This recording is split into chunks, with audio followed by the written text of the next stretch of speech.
better be in the house when them street lights come on. Ain't that what your mama used to tell you? But I bet you when she told you to stay out the streets, she had no idea that the YouTube streets would take over the world. Uncle Juice, public figure Boogie, Baby Down So Raw, Detroit Gossip, and the most dangerous voice in Detroit, Dogface TV. Bitch, I talk more shit than Dogface. They running shit from coast to coast. Welcome to the Danger Zone. 5, 4, 3, 2, 1. Let's go.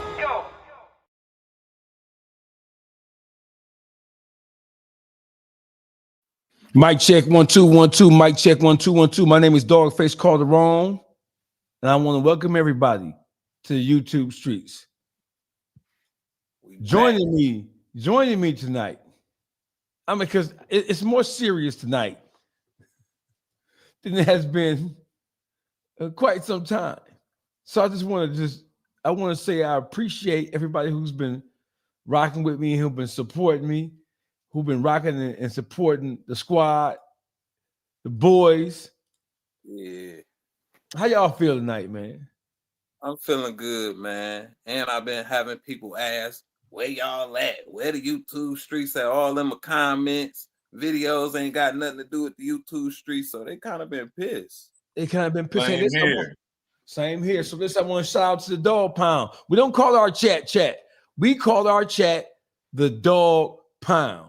It's our family, man. They rock with us, man. So listen, I want y'all to like, share, subscribe to everybody's page. Shout out to Public Figure Boogie TV. What's up, Boogie?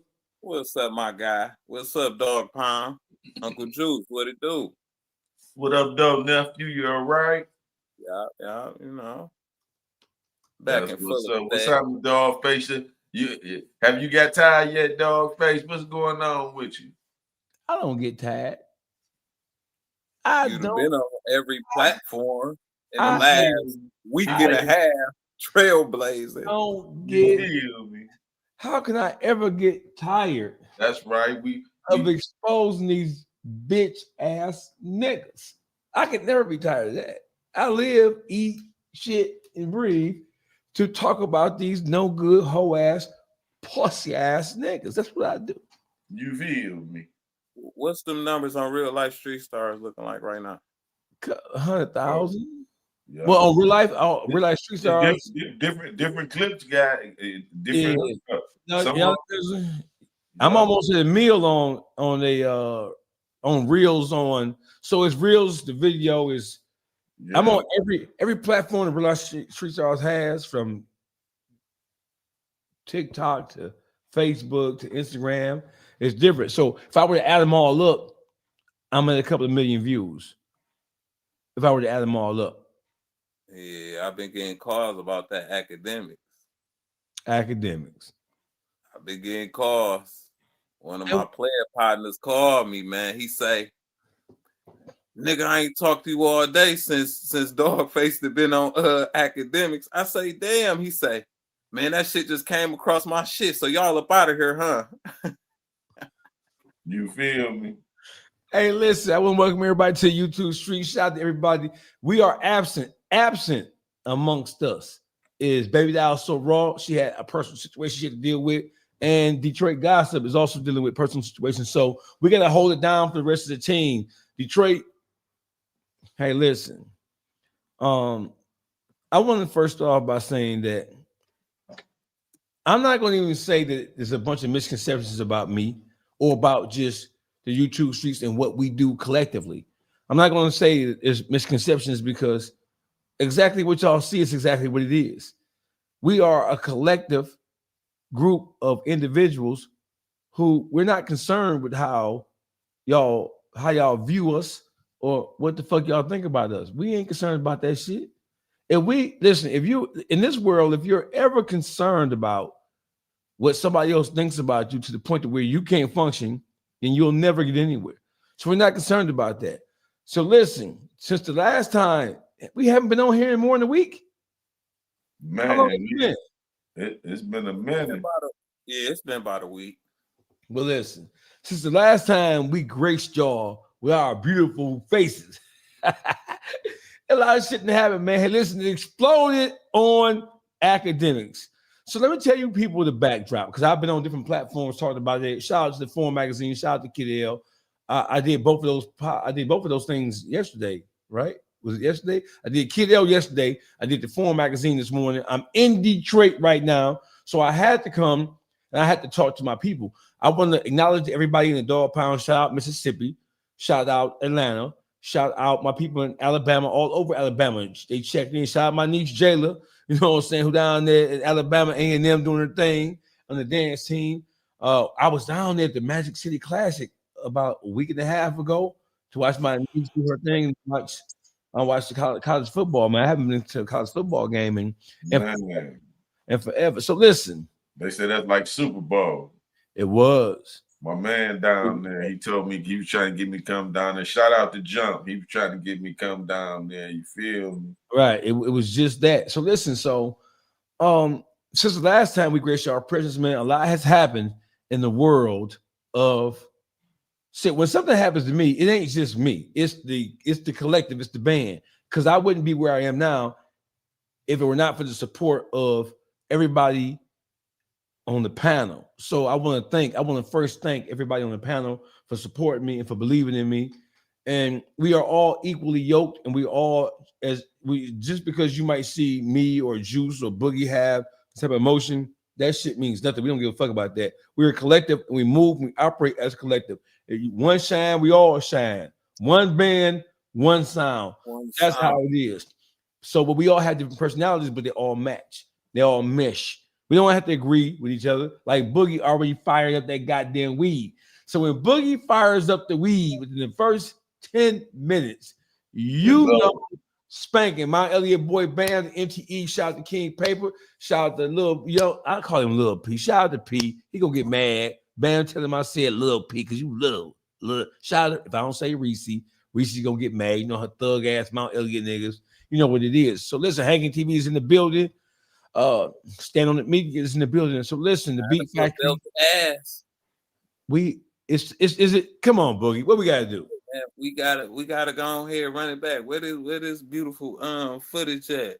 Oh, so what? Before we do that, right? Hey, Wack100. Hey, Wack100. You big dummy. You big dummy. You big dummy. You big cold-blooded dummy. You big dummy. See what you did? I don't know why you thought.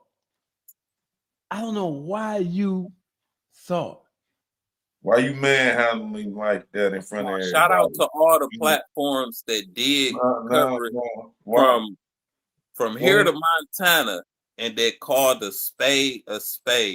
For the people that seen right through it and wasn't sucking on Crater Face, we appreciate you for keeping it 100.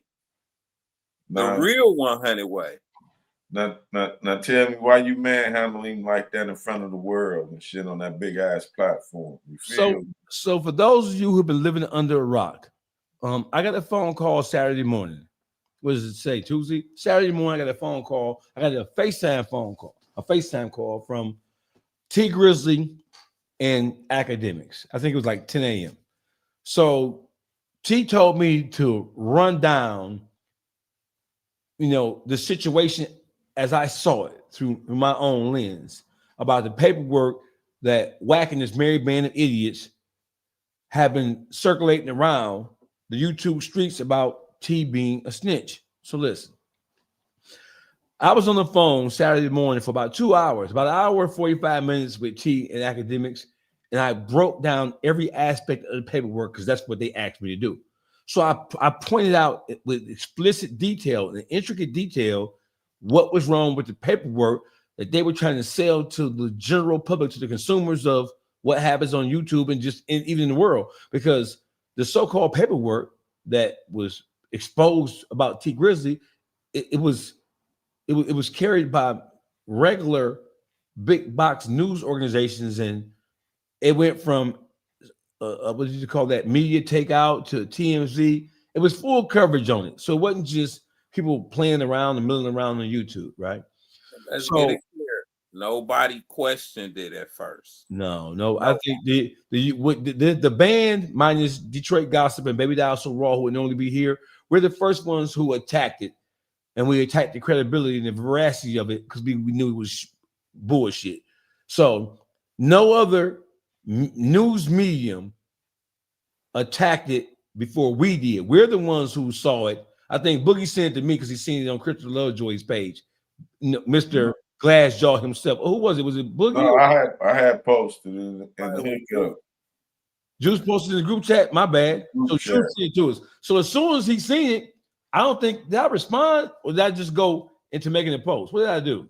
I think I called you about it. Juice put it in the chat. As soon as I seen it, I called. And he called me. So Juice put it in the chat, and then Boogie called me like, man, you see that shit? I had saw it, but I didn't really understand what it was at first until I took a look at the shit. I immediately sprung into action and I made a post about it.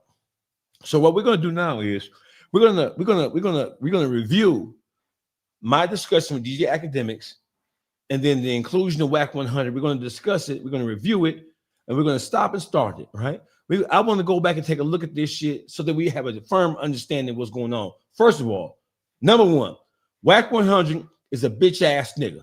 His mama raised him to be a cocksucking bitch ass nigga, right? Wack100's wife is a whore.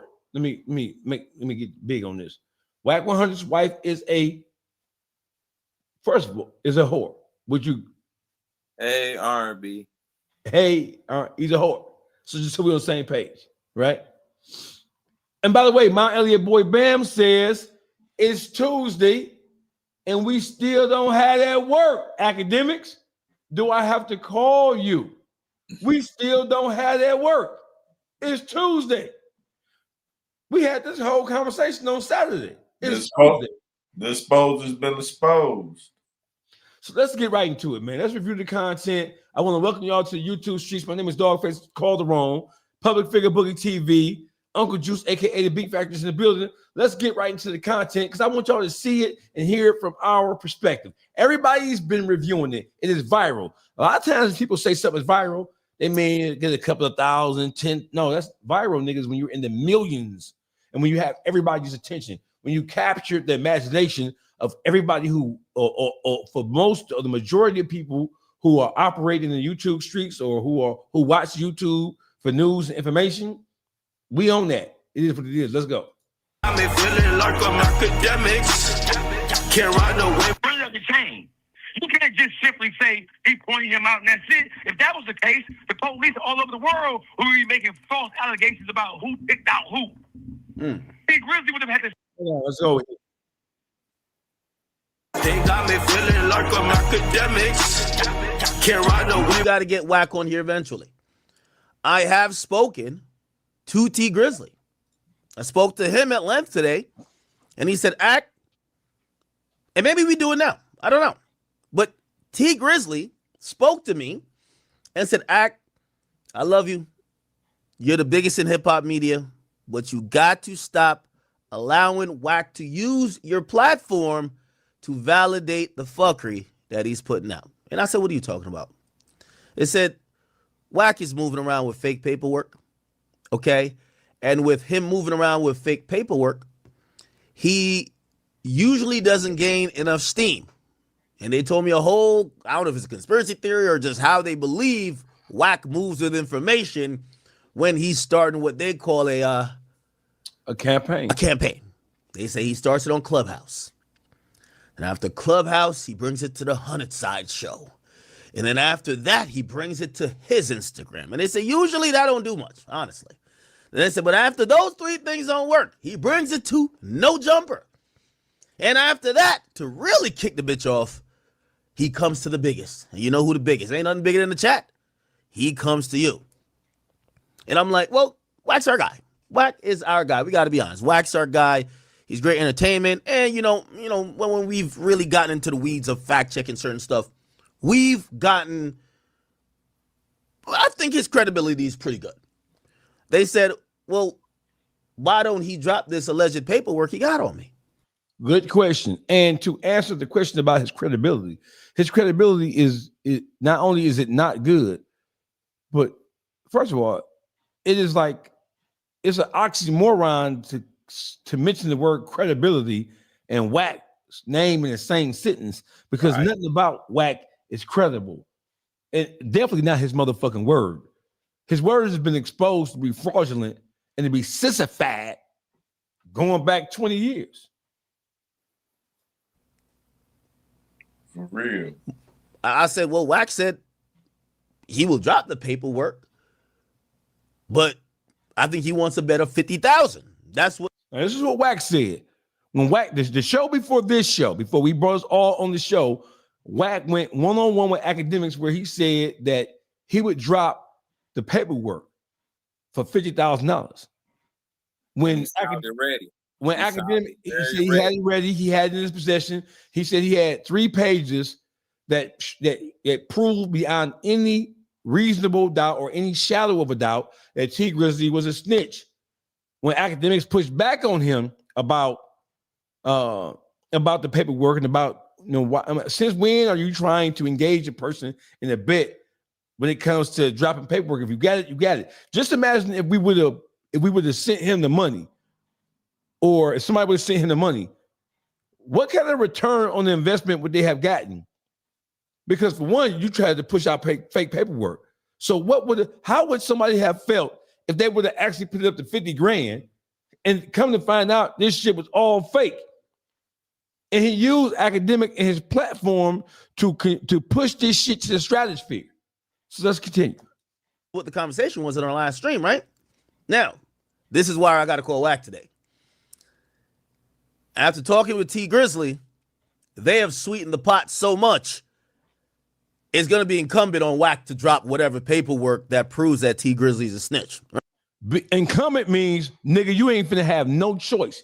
We turned the pressure up on this nigga because this nigga said, give me 50,000 and I bet me $50,000 that the paperwork, I have paperwork and it proves that he's a rat.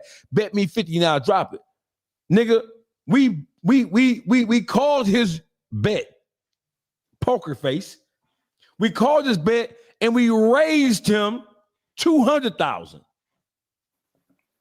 He asked for 50. We said, bet that, nigga. And then we said, because we know you a broke bitch.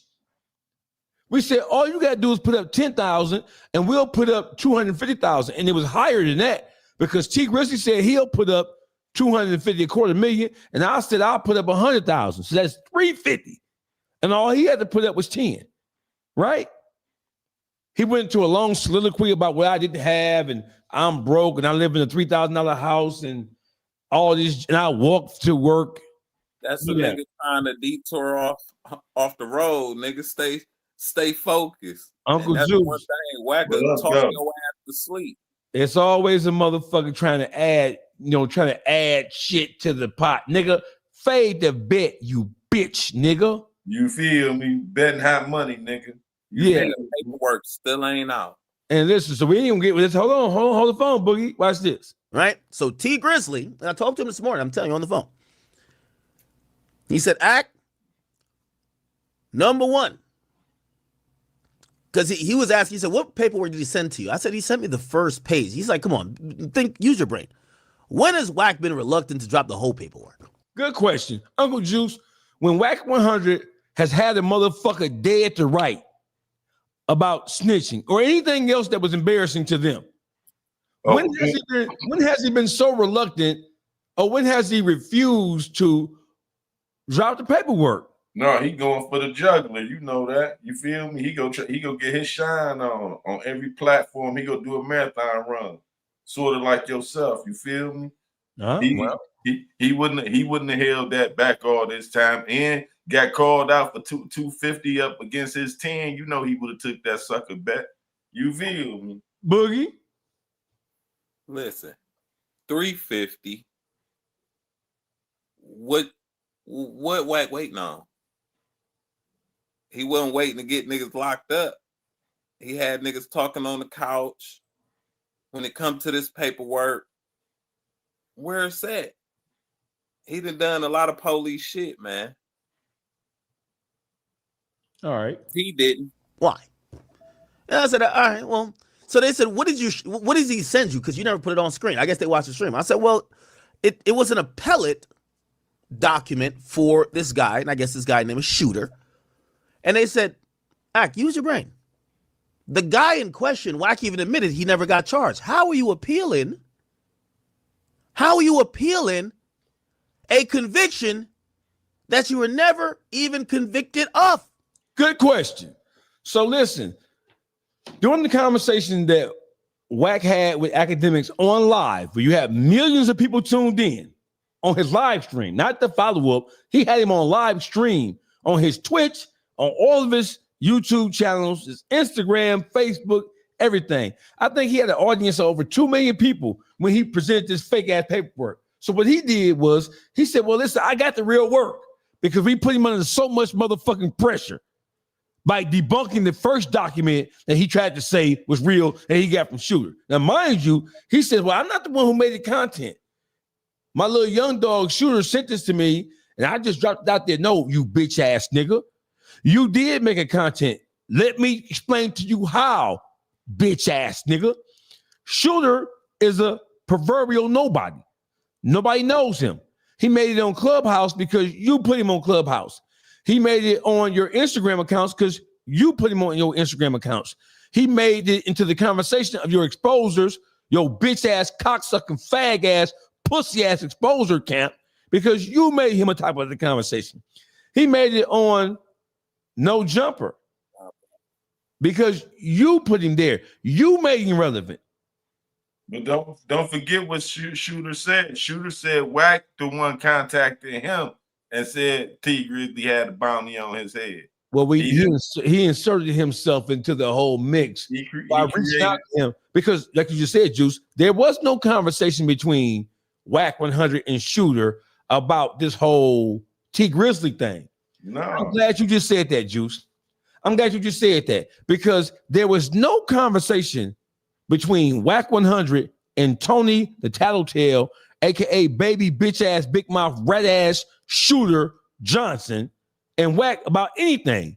Wack called him and said, hey, young dog, you know T Grizzly put a hit out on you. Know what's some money on your head. That's how he inserted himself into the thing. Juice, you just cracked the motherfucking code, Juice. He created the content. He created the content. Listen, because there may have been rumors about it. And this is how we know that Wack the police. Because he for certain heard about it because all of LA heard about the break-in in T Grizzly house. He for sure heard about it. Wack100 finds a way to contact this guy and tells him, hey, you know it's a hit on you. You know T Grizzly got a hit on you. That's how he inserted himself into this whole thing to begin with. And it's a crit, so it made it sweet for him. But he tried to say Shooter had reached out to him with the paperwork from jail. That wasn't true. You feel me? Well, the paperwork thing is a whole nother thing because he reached out to him. This was years ago. Because don't forget, Shooter been locked up for 2 years, 2.5 years. Right. So none of this is recent. The only recent thing that we have here is the fake ass paperwork that Wack tried to sell to the general public, right? So you just cracked the code just because you just said that Wack inserted himself into this whole thing by reaching out to now don't forget Wack claims to be a Pyru. Even though we know the Pyrus don't fuck with his bitch ass, cock sucking, dick eating, cock smuggling, ball hugging ass nigga, right? He inserted himself into this whole thing by calling Shooter. Shooter didn't call him. He called Shooter and said, hey, T Grizzly and the boys, they got money in your motherfucking head. They trying to saw your motherfucking head off your motherfucking shoulders. You feel? He inserted himself into the situation. So let's make sure that the people who are rocking with us, and shout out to the chat, like, share, and subscribe. Let's make sure that we cover this shit properly, right? Hold on. Let me go here for a second so we can make sure that we're on the same page. We don't like to just put shit out there without adding context to it and like without adding visual proof. Listen to this. Wack100, he called me like, hey, look, hey, nephew, you hearing about this, you feel me? Money on your head shit? I'm like, hell no, like, what the fuck you talking about? They're like, yeah, they talking about some Twitter shit in warm. I said, they don't know what they talking about. He like, man, we got to get over 10 them. I'm like, look, bro, you feel me? He like, man, it's money on your head, nigga. Like, I'm telling you, nigga, I'm just listen to your uncle. I'm like, it's money on your head, I'm telling you, listen to your unk. Juice. You just gave us a major clue and you just played a major key. He inserted himself into this over 2 years ago. Exactly. And when he inserted himself, he didn't call him and say, "Hey, young dog, the streets is talking, and I heard you may have put yourself in an uncompromising position. You know, what can I do to kind of like help you navigate this shit so that, you know what I'm saying, you don't find yourself swimming with the fishes." Mob term. He didn't do that.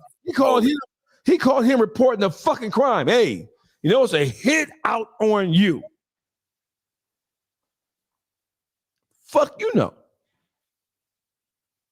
Where you get that from? He inserted himself into this whole goddamn thing by reaching out to a person who he heard was finna go in the blender. And reported to him that it was a hit in your head. That's how he inserted himself. It was none of his motherfucking business. See, Wack Mama, this is me. He's a prime example of a mother who should have used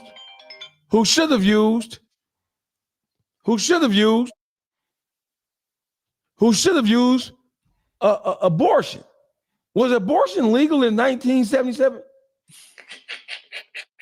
Why Wack100's mama did not utilize the abortion, which was her right? Why she didn't abort that bitch ass nigga, I'll never know. But the world would have been a better place had she chose to do that, because she raised a bitch ass nigga. She raised 100% bitch ass nigga. Don't forget, doggy. Don't forget when he inserted himself. He even hit T with a text message saying he was going to involve the police. Who said that? Wack. What do you mean? Involve the police was going to get involved. I missed that. What happened? Wack. It's an old text. It said the police was going to get involved if anything happened to nephew. No, that was Shooter. That text is from Shooter. That text is from Shooter's sister who had his phone while he was in the hospital. Okay. Damn, my bad. I thought that was Wack who texted that. No. Wack. Nobody even knows that Wack is behind the scenes working his hand. Okay. Yeah, those texts came from Shooter's phone, right? Okay. Right, and that was a text strand between T Grizzly and people in T Grizzly's camp and Shooter. Look what Mon Elliott said in the comments. He absolutely right. What you say? He said Shooter locked up, and Wack told him that over a jail phone, knowing all calls recorded, Wack as a rat. We know, bingo.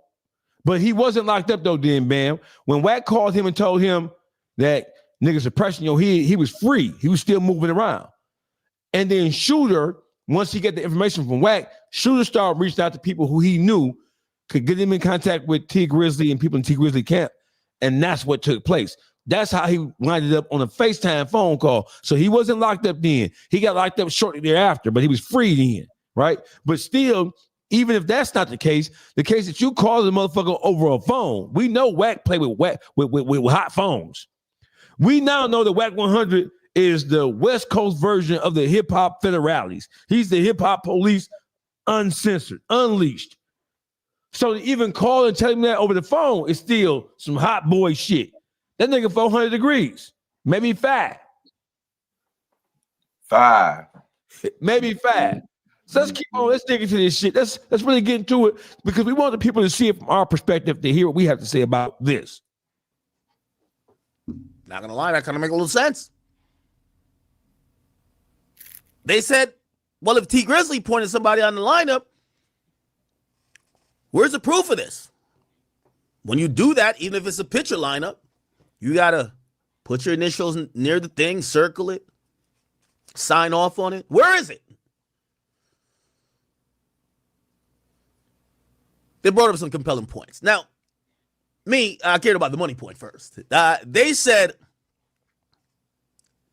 they were down to do Wack100 one better.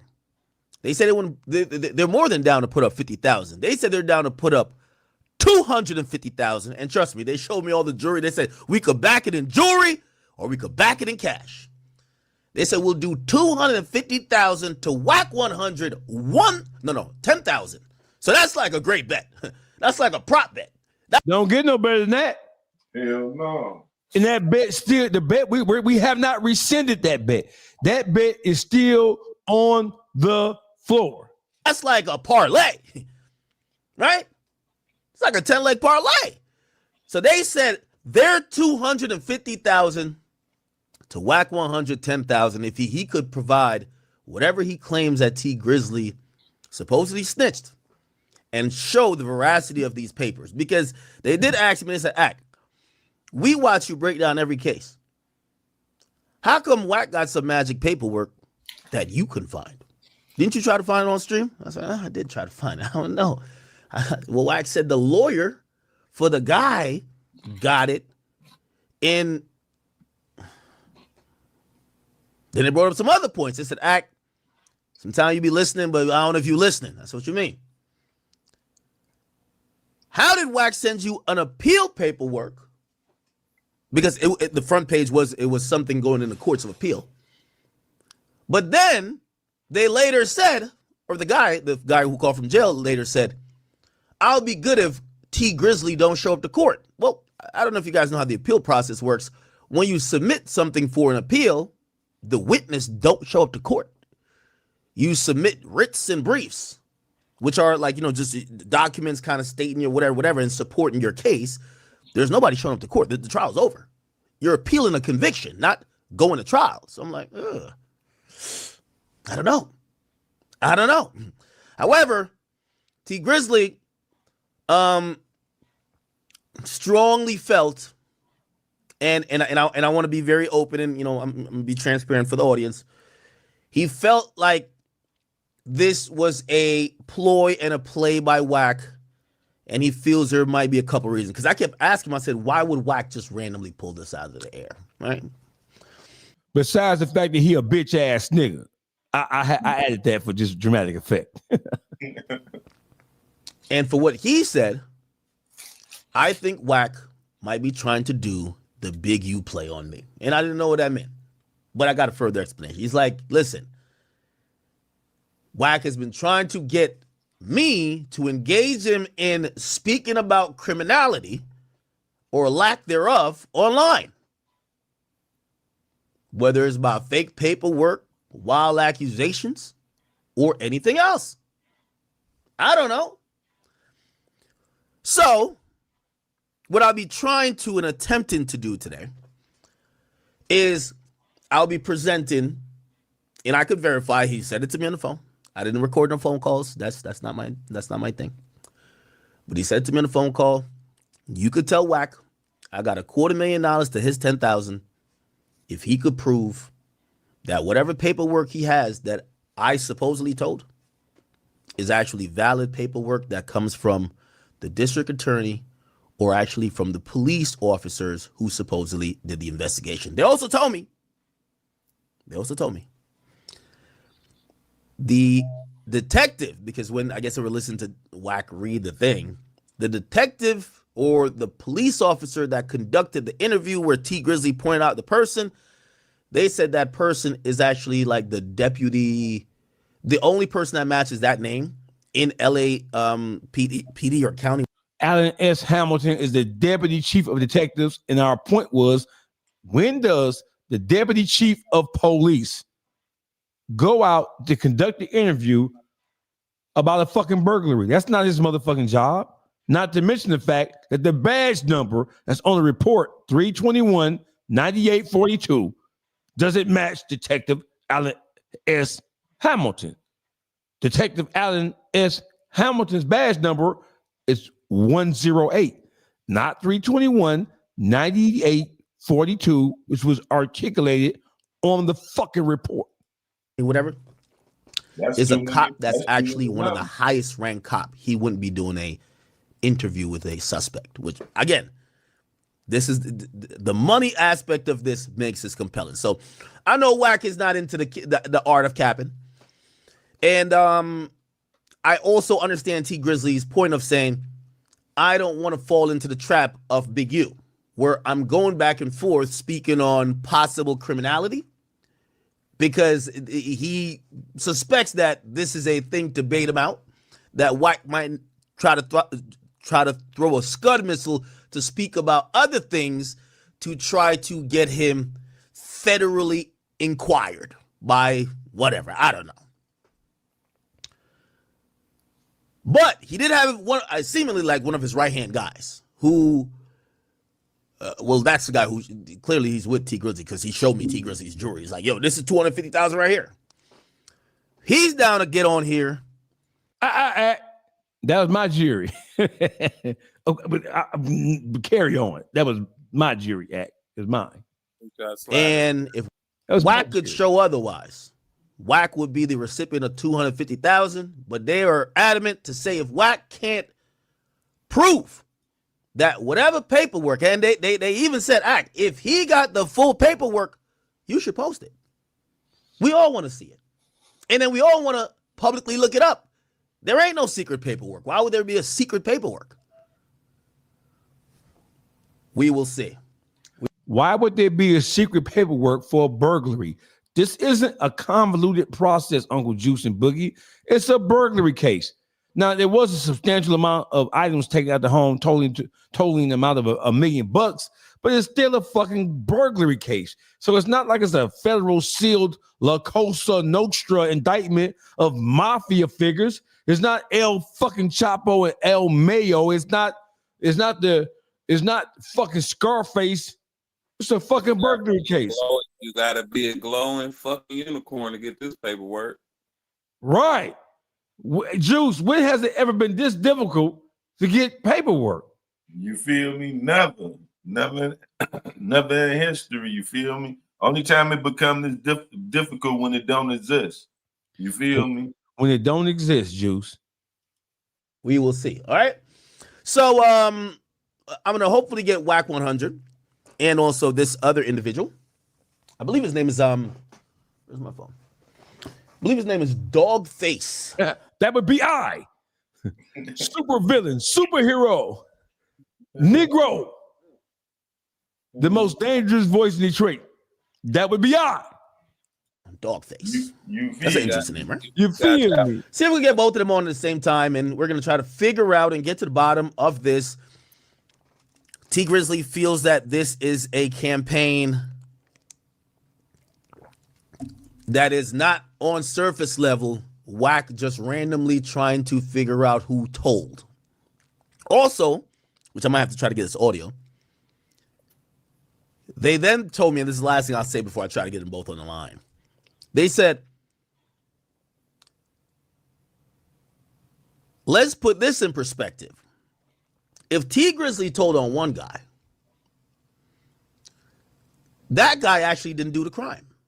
Because supposedly there's a video of T Grizzly talking to the guy that they said he told on. And that guy told T Grizzly, hey, brother, I didn't rob your house. And the guy named 4 other people who supposedly robbed the house. So T Grizzly and his demeanor is, if I told, why would I tell on the guy that I have on video saying I didn't do it? Those 4 did. And second, good question, Juice. For real. Good question, Boogie. So listen, we know the document is fake now, but we have to examine how stupid and how slowed down and how LD short bus slobbing with a helmet on you have to be to not only create some fake paperwork minus any real knowledge about how it's supposed to look, but when you start to list all the things that you say he did, why in the fuck would T Grizzly have pointed out Shooter when up to that point they had already spoke to Shooter, aka Tony the Tattletale Johnson, and Shooter had told them who did it, who done it, what set they were from, where they lived at, where they hung out at. If he was going to tell on somebody, he would have told on the guys who shoot. If he was going to suggest or hint or he was going to lay breadcrumbs and create a trail to the perpetrators of the burglary of his house, he would have certainly used the information that he got from Shooter. Right or wrong? That's a fact. That's how stupid these niggas is. Or I want to propose something different. That's how stupid they think the general public is. That's how uninformed, because you can only pull some dumb, sloppy shit like this if you don't respect the intelligence. You can't respect the intelligence of your audience by putting forth something as sloppy as this and expecting this shit to go undetected, like what they did. And you didn't count on the YouTube streets. You thought that you was going to just be able to get away with this bullshit like you had been getting away with it. Now, to be quite frank and honest and open, a lot of times when there's smoke, there's fire. So when you get the paperwork on the motherfucker, it really be what it be. It's just all about proving it. And then a lot of times, the people who he tries to expose, they really do be having something to hide, but not this time. You feel me? Juice, he been getting away with this shit so long. Boogie, he been getting away with this shit so long. He got comfortable and sloppy. He got comfortable and sloppy. Say it, Boogie. He thought this was one of them times, nigga. He thought he was about to step on Detroit. He already tried the 4-2 Doug situation, and this was another situation where he thought he was gonna get it under his belt.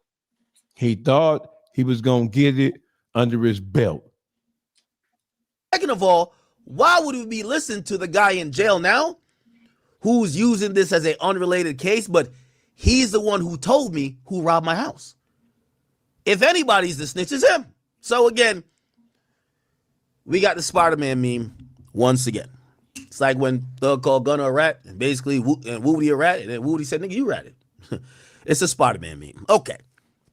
Should we hop into this first before we get to Alicia Andrews and a few other things, or what? Yes. Should we hop into that or what? Yes.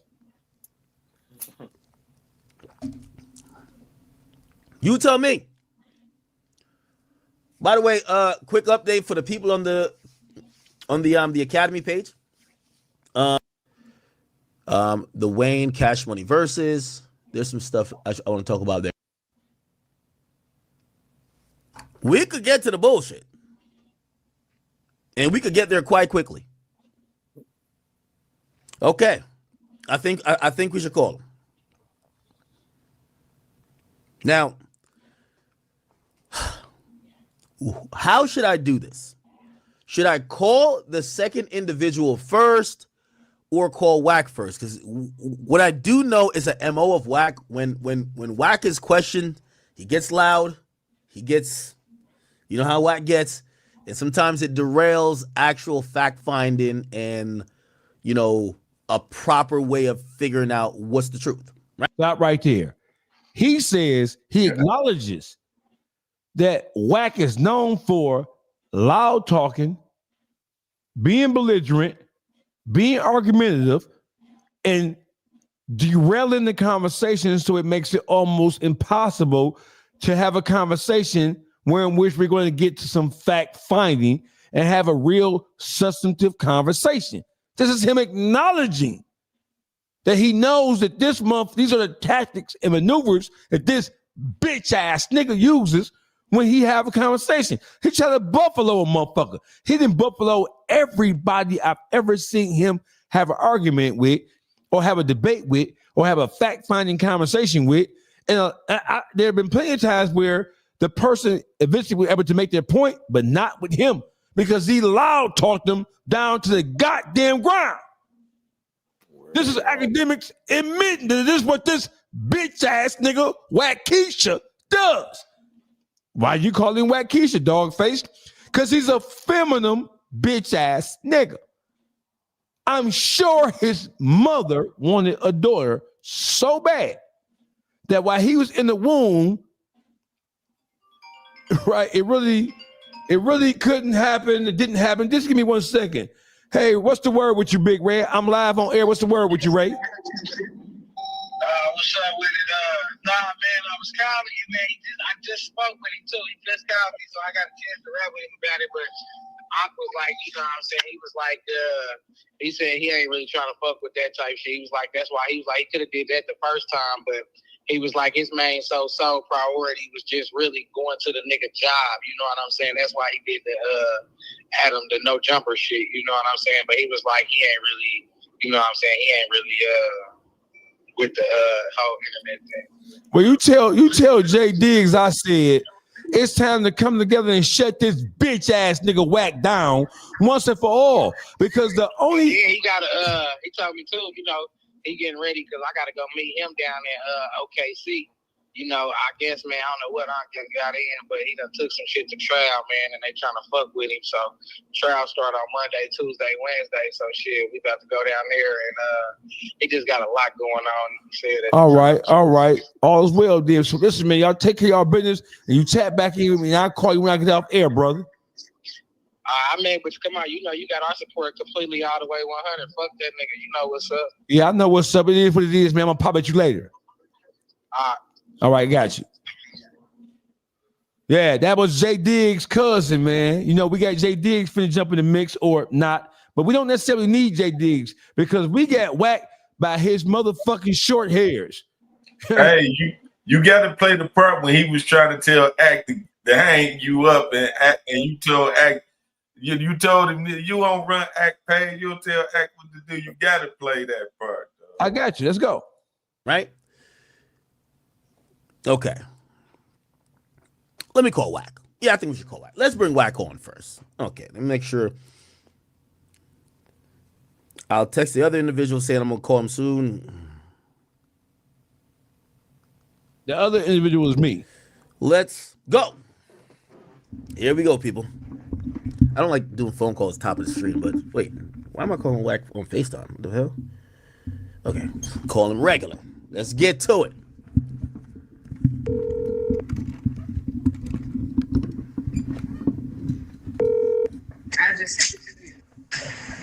I don't got it. I don't got nothing after the confirm. It might have bounced back or something. Yo. What? What up, bro? I have a huge update, and I have a proposition. By the way, I'm on stream. I have a proposition that I've been told to forward to you. You want to hear it? So this morning, I spoke to T Grizzly. Yeah, okay. And T Grizzly, man, infatuated with this T Grizzly nigga. Okay, what's up? So T Grizzly told me. Well, he watched the stream. So T Grizzly told me, and he said, "Listen, Wack is running a campaign on me." And all right, wait, slow down. T, now I'm a disrespecting. T Grizzly, you's a bitch ass nigga. Fuck you and what you stand for. Because if you listen to the shit, you heard Baby Shooter himself. Don't put it on me, nigga. Now it's fuck you. Now it's gonna be a campaign. You bitch ass nigga. You's a bitch ass nigga. You ain't nobody, nigga. You just a big body that's soft as cotton. Fuck you, what you stand for, nigga, and let it stay there. Cause for him to hear Shooter himself say it, fuck you mean I'm running the campaign. How did he hear Shooter say anything? Who the fuck is Shooter? And when you're talking in context to somebody being a nobody, somebody being irrelevant, out of Wack100, T Grizzly, and Shooter, if you had to pick two people who were irrelevant, what two people out of that trifecta would it be? It certainly wouldn't be T Grizzly. What the fuck are you talking about? And the world only knows about this paperwork, and the world only knows about this Shooter. This is a nondescript gangbanger loser, broke ass nigga with questionable jury, by the way, who's accomplished nothing but getting locked up time and time again. Who the fuck is this nigga? What he thinks, what I'm saying? You know, he thinks you're running a campaign because you're stamping the paperwork. No. He can't act because he heard the man himself. That's, hey, you bitch ass nigga. You just heard him say he believes that you're running the campaign because you stamped the paperwork. When you introduced that first round of fake paperwork, how did the world become aware of it? Who the fuck knows who Tony the Tattletale Johnson is? Who the fuck knows who outside of LA proper, who outside of the LA County Jail and the prison system, who knows who the fuck this nigga is? You stamped it, nigga. If somebody says, hey, Dogface, little Bobby Boo ratted on a nigga, and here's the paperwork. And I take that paperwork and I upload that paperwork on my social media, on my YouTube, and I put it in my vocabulary, and I make my rounds going on different platforms, Clubhouse, Instagram, my podcast, and then I take it to other more powerful platforms to talk about this thing. And you're talking about it in a way in which you are endorsing it and you are putting your word on it that is true. You never said maybe. You never said let's check it. You never said, well, I sent it to my legal team and it appears to be true. You ain't say none of that because now on no jumper, that nigga said, I seen it. I swear to God, he damn near was standing on the table when he was telling Adam that it was official. Uncle Juice, when you take something, when you take some paperwork and you put it out there,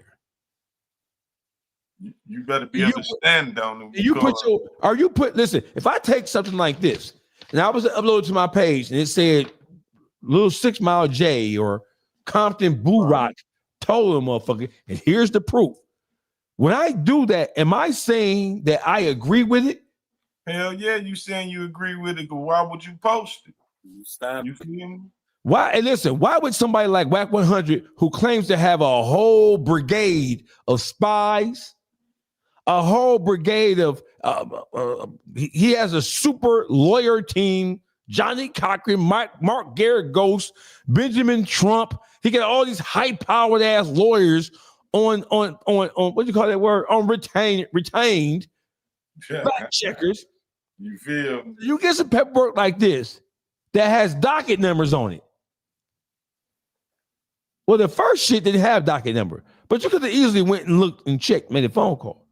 You mean to tell me he's from California and he doesn't know how to check California work? Not federal, not Pacer. State work, burglary work. Nah, player. You can't get them. No, not Mr. Exposure himself can't check a burglary paperwork.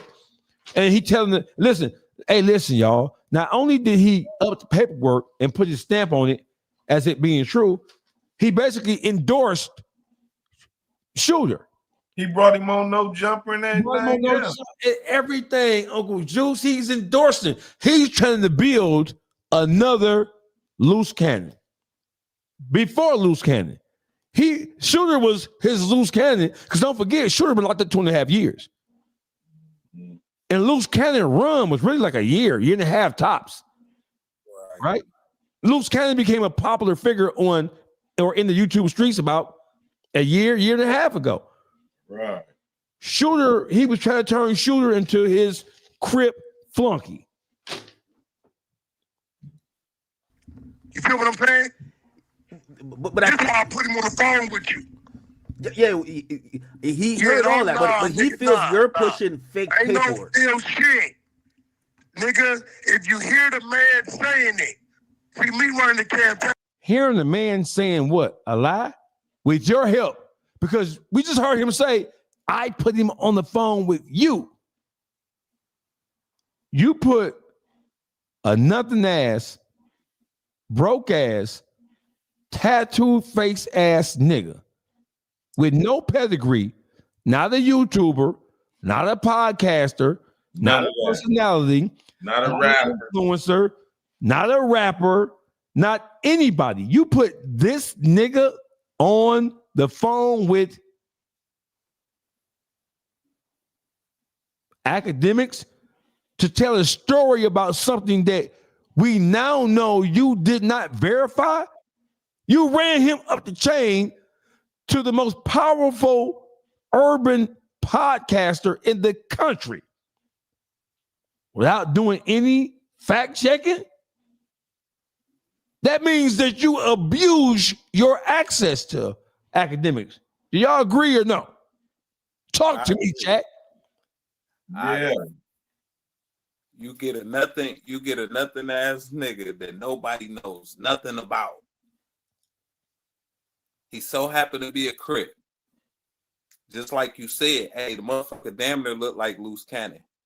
That was his first loose cannon. Like you said, the nigga was locked up. He used that nigga for the play because he don't care about that nigga. You know where the play started from. Birdman. So his way in, I'm using the shooter. I don't give a fuck what happened to him in no way. But I need him to get close to T for him to do what he need to do, which is crash out. Mm-hmm. Even if that means running him up the ladder to academics, because the only way he'd do that, the only way he'd do that is because it's another higher being that's telling him, hey, get this shit done. Why be hot? Juice, why would Wack100 at this point? It is obvious to everybody on the planet who pays attention to this type of shit. It's obvious that Wack100 dropped the ball in a major way.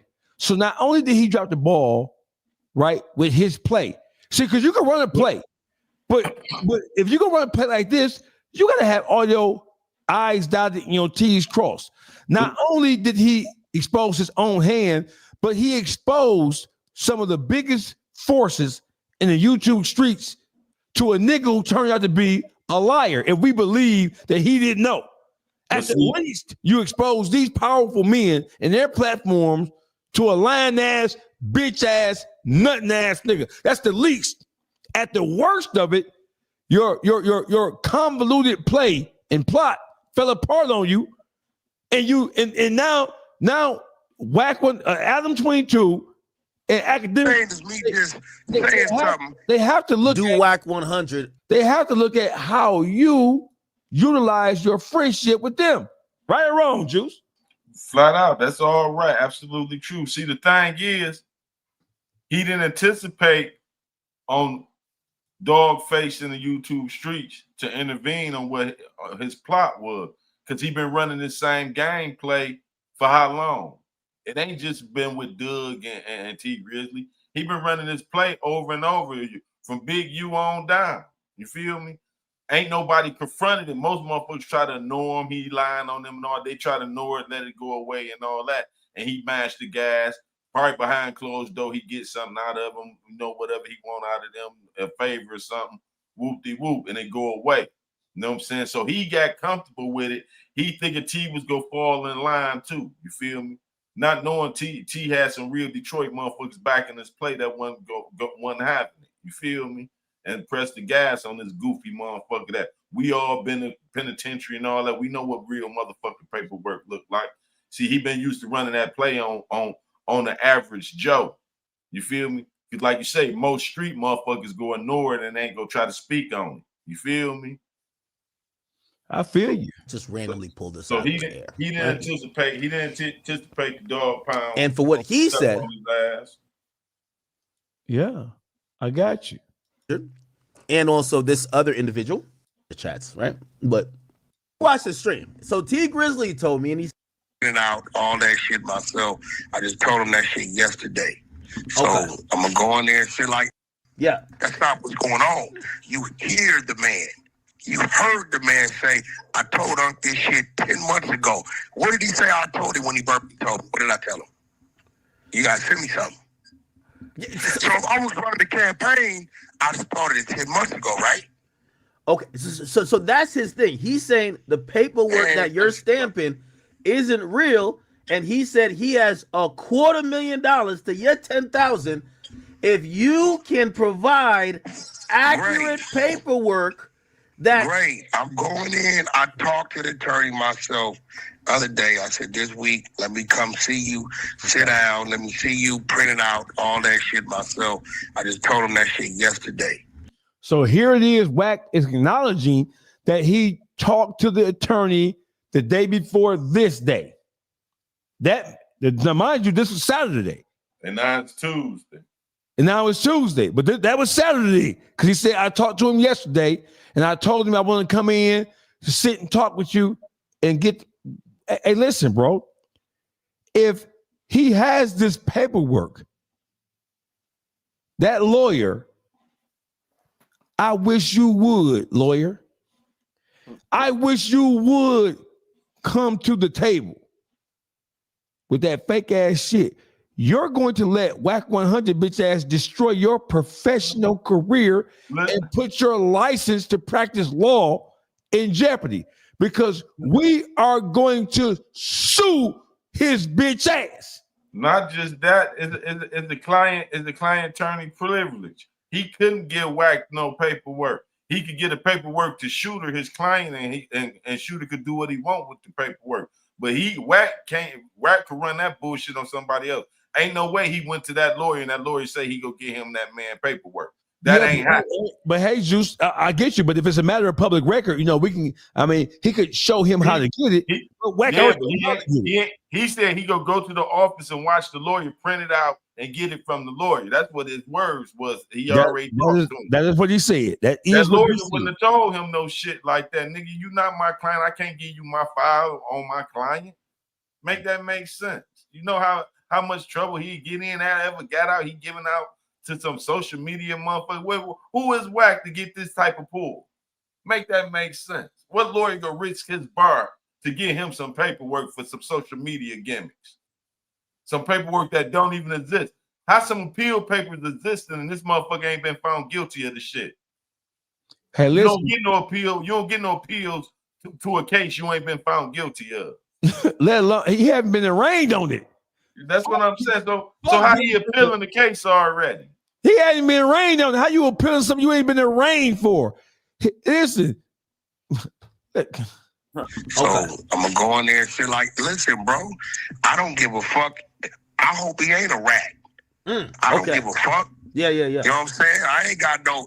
Now, if the nigga want an issue with me, then I can start making it an issue and start digging on some other shit. We could go revisit your original case and see what that looked like and see what you did and didn't do compared to this song you wrote like you was fucking Godfather Scarface. Compared to this song you wrote, we can go back and revisit your original case. That's the derail. That is the derail. That's the old scorn woman shit. You feel he got the scorn woman syndrome and shit. Now he want to tell some shit.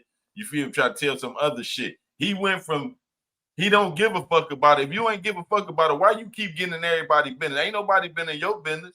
You always use the same thing. I don't give a fuck. He was saying that about Big U. He don't give a fuck, but he the main one running every social media, taking these guys on all these big platforms like he doing now to run his play and have them telling on a motherfucker, trying to squeeze a motherfucker or dry snitching on a motherfucker, putting him out there under the eye, put him under the eye of the spotlight of the real law and shit. You feel me? Because he know they watching this shit.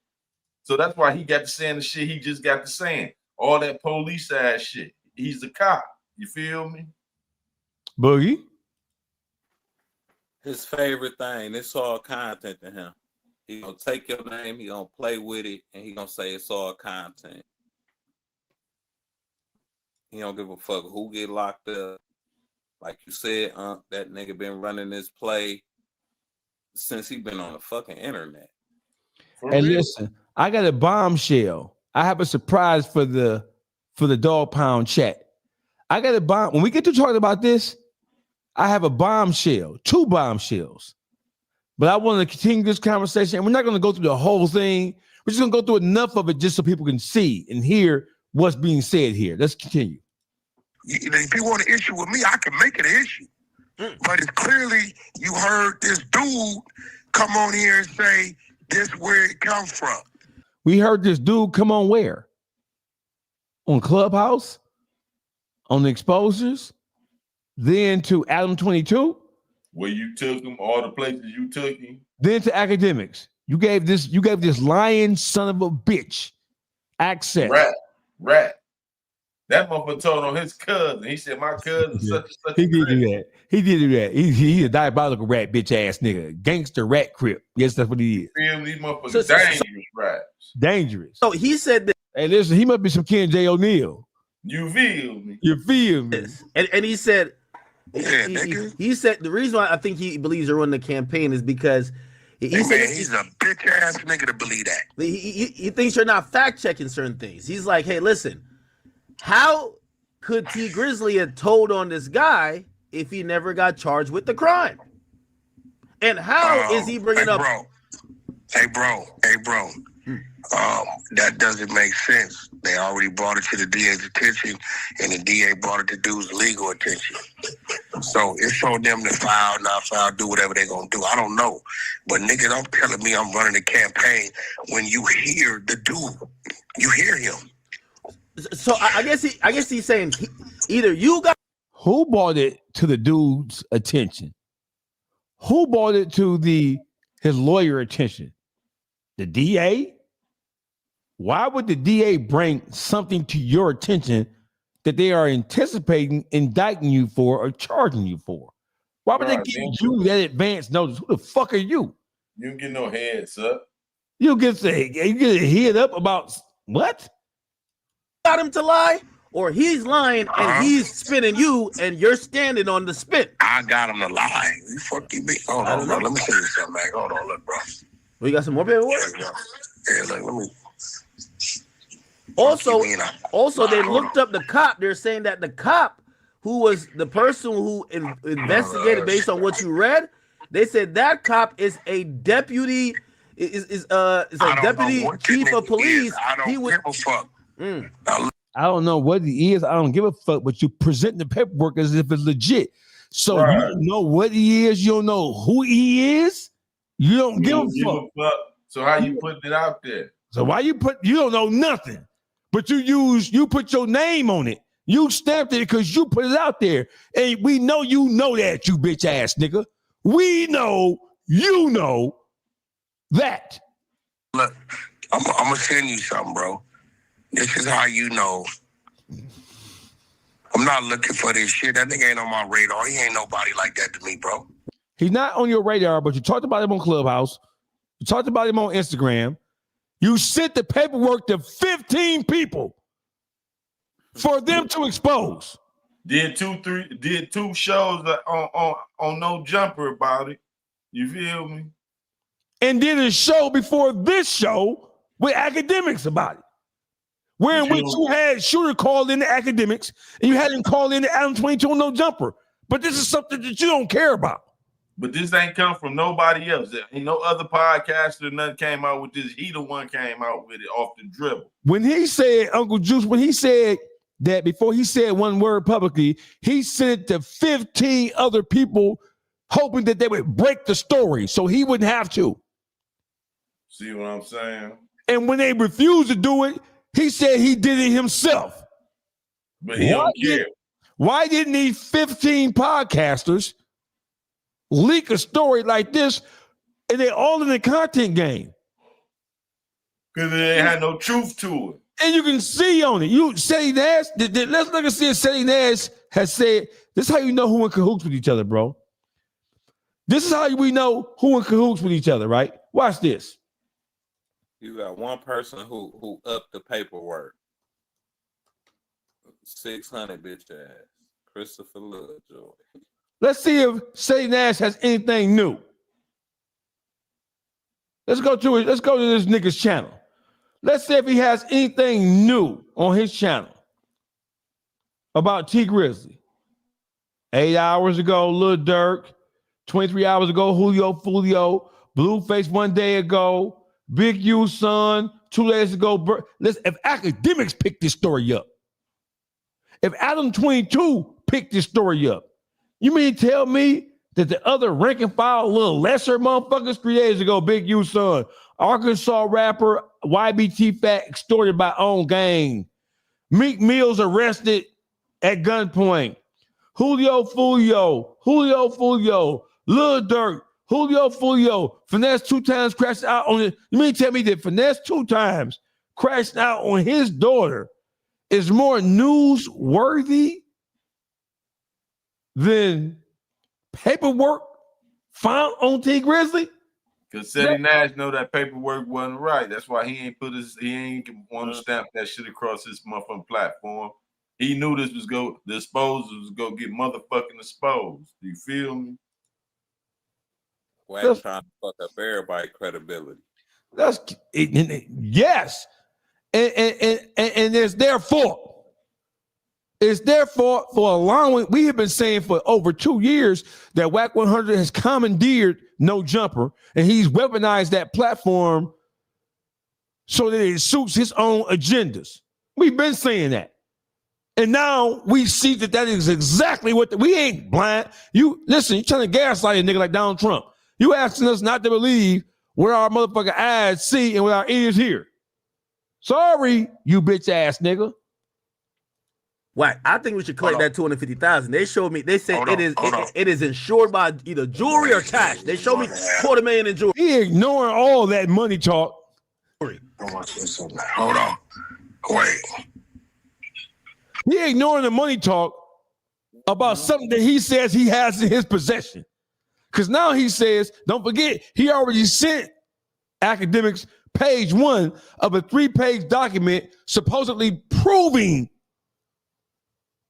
that T Grizzly was a rat. And at this point, academics already said it's an appeal document. So what are you doing?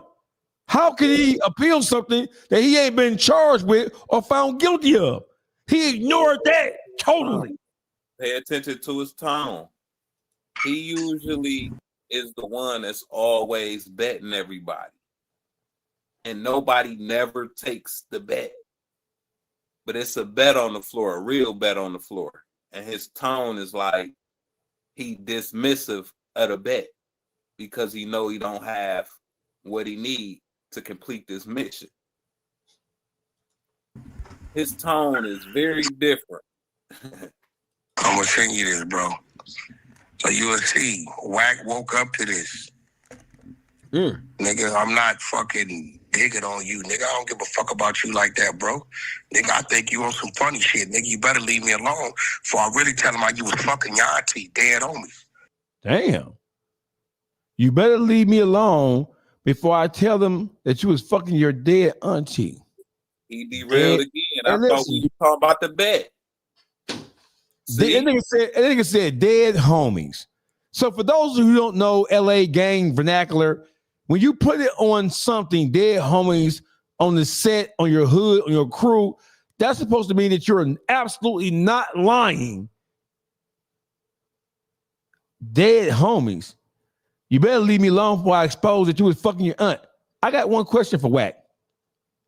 Y'all ready for the question? Yeah. How do you know what that man was doing with his dick? Were you a witness of what he was doing with his dick? How do you know what he was doing with his cock, nigga? I was gonna say inquiry minds want to know, but we don't want to know. I'm just putting it out there for contextual purposes. How do you know? That's a good question, though. That's a good fucking question, doggy. How do you know what he was doing with his dick, with his cock? Lord. Nigga, better leave me alone, bro, before I get going. Leave me the fuck alone, nigga. You know I know the truth. I go dig up one of them old phones, boy. Don't scare us like that, nigga. Don't go dig up that old Fed phone, you bitch ass nigga. You better leave me alone. You know what he's trying to do? He's trying to bluff his way and scare people because he's being grilled about the accuracy of the paperwork that he put out there on his platform. He's being grilled about how he put his name and his word on this hoe ass nigga shooter behind his story. How he's carried this shooter nigga water. He's being grilled. So now he's trying to, you better leave me alone. Get back. Suck a dick, you bitch ass nigga. Ain't no get back, you hoe ass nigga. Bitch, bust your move, you coward, lily livered, yellow belly bitch ass nigga. Yosemite Sam. Yosemite Sam, bitch. Bitch, we can take 10 paces and draw down, bitch. You feel me? This Detroit, you hoe ass nigga. We really the wild, wild west, bitch. We can take 10 paces and draw, you coward bitch ass nigga. You bad skin having ass, alopecia having ass nigga. And we ain't going. Psoriasis of the scalp ass nigga. That's crater face. Leave me the fuck alone, nigga. Now I can start running the campaign. You already running one, bitch. It's a fact. Now you see what I just sent you, right? Hold on, let me see. What you send me, man? All right. You know, I hate if I'm on a nigga, I'ma tell you I'm on you. I don't give a fuck about what it is. But nigga send something, that's what it is. Yeah, you see that, right? I woke up to that. Yeah. Start back in October. This is after 9 months of him verbally saying it. What did he tell me in October? Oh, okay. Then I woke up to that, bro. Fuck is you talking about? October, what's up? I got jury selection next weekend and got all my paperwork from the cases from the lawyer and sent it home. We're going to expose that fuck nigga. He talking about T Grizzly because I've been telling him since the beginning of the... He lying. He ain't talking about T Grizzly because he hadn't been charged with nothing about T Grizzly. You're going to expose him for what? You ain't been charged, and he's saying that was 10 months ago. He's lying. Listen to what he just said. You lying, bitch ass nigga. We're going to expose the fuck nigga for what? You just said they just brought it up. They had a year and a day to bring it up, right? What are you talking about? Exposing for what? You ain't been charged with nothing. What you going to expose him for? He was talking about T Grizzly. No, he was talking about the case. So what he's doing is this called reindeer games, bro. He wasn't talking about T Grizzly. He was talking about the Mexican motherfucker on the robbery and shooting case that he's on who flipped on him, in which everybody took 6 years for it. He's trying to attribute that to him talking about T Grizzly. Who you think you playing with, you bitch ass nigga? Fuck boy. A year. Hey, bro, till you said something, I don't know what you're talking about. So is it a possibility that Shooter lied then? Because if he has jury selection in a case, and if he has a case and he never got charged, bro. Say again? He's already on the case. He's been on the case, the shooting case, 2.5 years for the. He asked your bitch ass, is it possible? Is there a possibility, bitch, that Shooter could have been lying and trying to run you up and run the game on you? That was your out right there. But it's not your out because you already have been firmly committed and you've already stated unequivocally that the shit was true and you already put your name on it and you put your spies, you put your whole brand, as bitch made as your brand is, you put your whole brand on this shit, you hoe ass nigga. Another robbery and the shooting on the artist. They already been on it. Everybody know that. What they got to do with T Grizzly? But is he charged for anything to do with the robbery of T Grizzly's home? T Grizzly they got 1 year. They got 1 year. They got 12 months to charge it. 12 months to charge him? What do you mean? The robbery happened in 2022, September. It's 2025. 2022. 23, 24, 20. Let me see. You know, it happened in September of 2021. 22 is a year. 23 is 2 years. 24. 20. Oh, okay. Oh, okay. All right. There's 3 year statute of limitation with a 1 year tail. But what I'm saying is a 3 year statute of limitation with a 1 year tail. Juice. What? A statute of limitation is a statute of limitation, meaning that you have to charge somebody with the crime within the particular framework of time. Right. If I steal a car today and you don't charge me until 10 years, but if I steal a car today, it had a tail, so you cleared the 10 years, then you got one more year. What? Statute of limitations is a hardwired time frame. I think the only crime in this country that doesn't have forever is murder and rape, probably. But everything else is a statute. You have to charge a motherfucker within a certain amount of time, or you can't charge him at all once that shit, with the time frame elapses. What the fuck are you talking about, Nick? You don't see no interaction with me asking him about no fucking T Grizzly. You get what I'm saying? Yeah, he seems like he's volunteering. So yeah, you don't see me ask about those, right? I wake up and I get something. I'm asking. It seems like this Crip is texting you for years. Bitch ass nigga, what you doing is you texting that bitch ass nigga and erasing your texts to make it look like that he's the one who's continuously asking you or to expose this shit. Who the fuck you think you fooling, you bitch ass nigga? This is why your wife exposed your bitch ass for whole shit just like this. This is why that whore, whore, exposed you for being a bitch ass nigga. And his wife, somebody sent me some shit. Yeah. Before she reads it, she says, "Good morning." He said he was going to have someone send you something. He's in court. Okay, is this real what he said?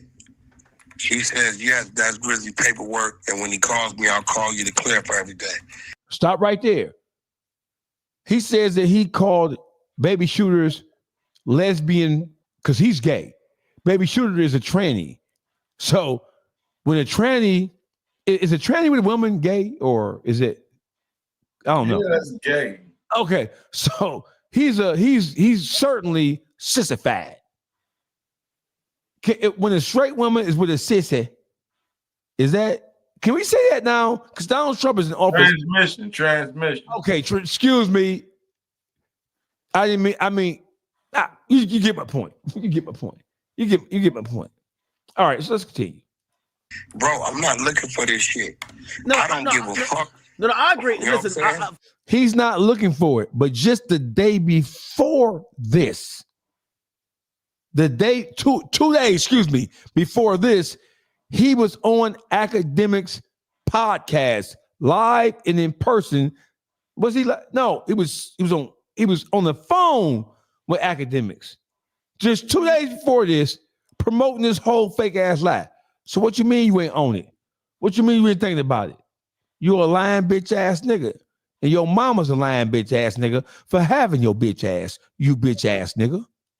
From what I've seen with you, you're pretty impartial. You kind of like give it up. Cap. Did the nigga just say from what I see or what I know about you, you're pretty impartial? Nigga, impartial. Wack100 can't spell impartial, bro. Juice. When has this nigga ever been impartial? The motherfucker is a leech, man. That motherfucker's a germ to the people, man. All he do is go around podcast to podcast, leeching and devouring those who he could conquer. You feel me? But that shit over with. You feel me? Like, if it is what it is, it is what it is. But I don't give a fuck. But if you want to make it personal, I can start. Like, matter of fact, we gonna make it personal. Fuck it. Let me hit my team. Wait, but hold on. Before you. Matter of fact, we gonna make it personal. Let me hit my team up. The people who are on his team are the weakest niggas on the fuck YouTube. Imagine the motherfucker who's giving this nigga information so that he can use this information to facilitate a lie. What kind of people, that tells you that people will gravitate towards anybody if they think they're a celebrity, whether it's a punk bitch like him or whoever. The fact that he's saying, let me get my team on it, a bunch of irrelevant, dumbass, broke-ass niggas who probably homeless. But no, why wouldn't you do that first before you call yourself trying to expose somebody and damage somebody's motherfucking image? Now you go get the team. Now you go get the team after you done said all this harmful shit. Make that make sense. He know exactly what he was doing. The shit just didn't work. Trick no good, bitch ass nigga. You feel me? Don't come down back to the West Coast or the Midwest with that shit no motherfucker, nigga. You feel me? Boogie. Him saying going to get the team, it already had showed that the team wasn't fucking with it. The team didn't come down on it. So try to double back to the team, nigga. You knew No, they weren't going. they was posting on their Instagrams and all that. The exposure guys, a few of them posted it. You feel me? On their Instagram. He wanted to be the one that do all that because he called himself Buffalo and T Grizzly. See, that's the whole thing was about. If we don't step up, you see, ain't nobody else stepped up for T Grizzly. Listen, the main nigga that got a platform, they did not post that shit. No, like a few of them exposed. No, I'm just saying a few of them exposed put it up though. Lovejoy put it up on Instagram. Oh, yeah, put it up on Instagram. Yeah, no, that's all I was saying. They put it up on Instagram, Boogie. That's all I was saying. But the thing is, the whole thing is of the matter was that he ran a motherfucking play and didn't nobody step up for T Grizzly like anybody else he run the play on. If we don't step up against it, just imagine how far he would have took it with that fake ass paperwork and all that. You feel me? So it wasn't even about if everybody put it up. They didn't put it up because they wasn't ordered to. See, it's all the play with him. If he told them to put it up, they would have put it up. They would not put it up. He run them niggas over there at the disposal. That's a fact. Like he run 1090J, Adam 22, Vlad, Academics. He run they plays. And I believe he sent it out though, for niggas to put it up, and they ain't bite on the shit. They like, fuck no, nigga, this shit fraud as hell. I mean, that's something and they bitch ass niggas. But I give them enough credit to say even they looked at it like, what the fuck is Wack doing? Well, so listen. So what we know is when he said he sent the 15 people, he didn't send it to the exposers because the exposers, he is the leader of that shit.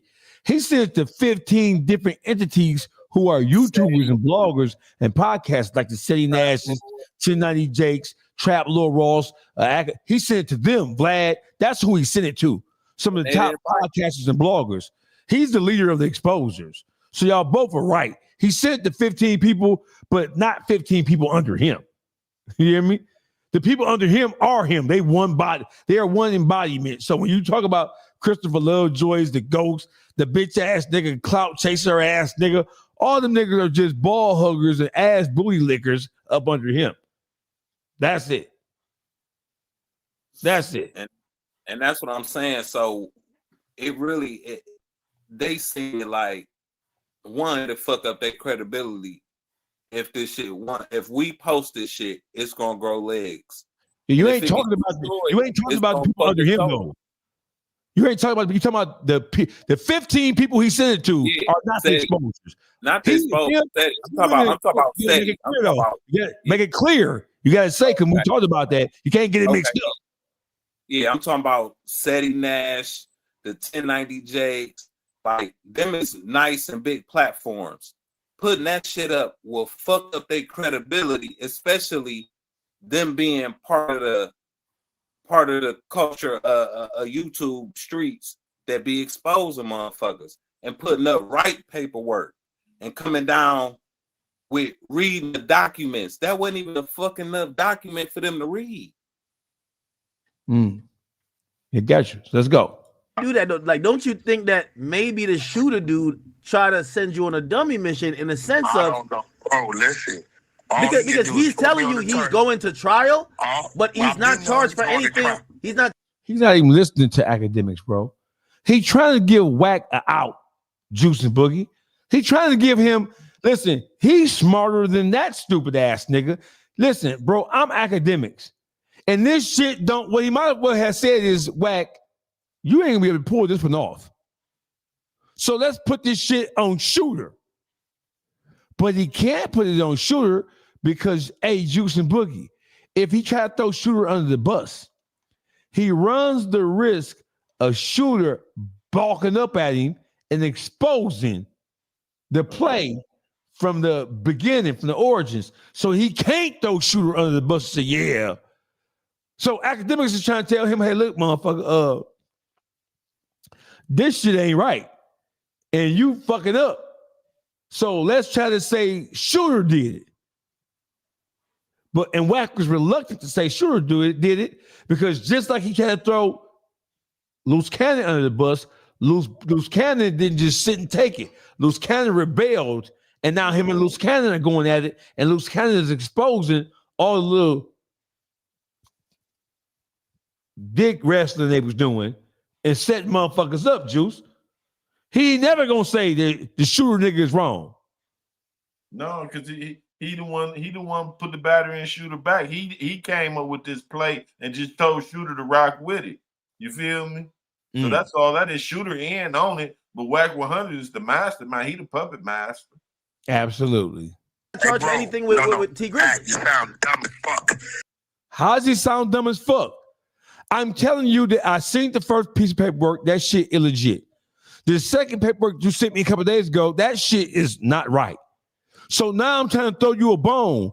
Somebody needs to go under the bus for this. I'm trying to give you wink, wink, nigga. You ain't reading the temperature in the room. Wow. He's on trial for a shooting and a robbery. Yeah, but that's not what T Grizzly. He had 2 cases. He had 2 trials. He's been in there 2.5 years, bro.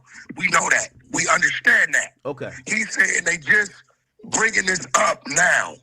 He said they're just bringing this up now. Okay. Where the paperwork at? Right? One ain't got nothing to do with the other, bro. But he's not charged. Yes, but they told his attorney, hold on. Hold on. Right there. He cut out. Watch this.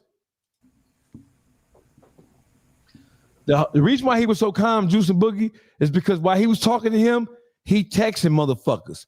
Or he got that whore, R&, on the other line, calling motherfuckers, look, bitch, call Shooter, bitch, and send Shooter a JPay and tell Shooter to call in so we can switch this shit and have him, but it ain't working. The play ain't, we know he got that hoe on that other phone, working that phone. We know he talking and typing at the same time, trying to get motherfuckers to come on to him, but the only person you can get is Shooter. So this would have been Shooter's second time on Academics.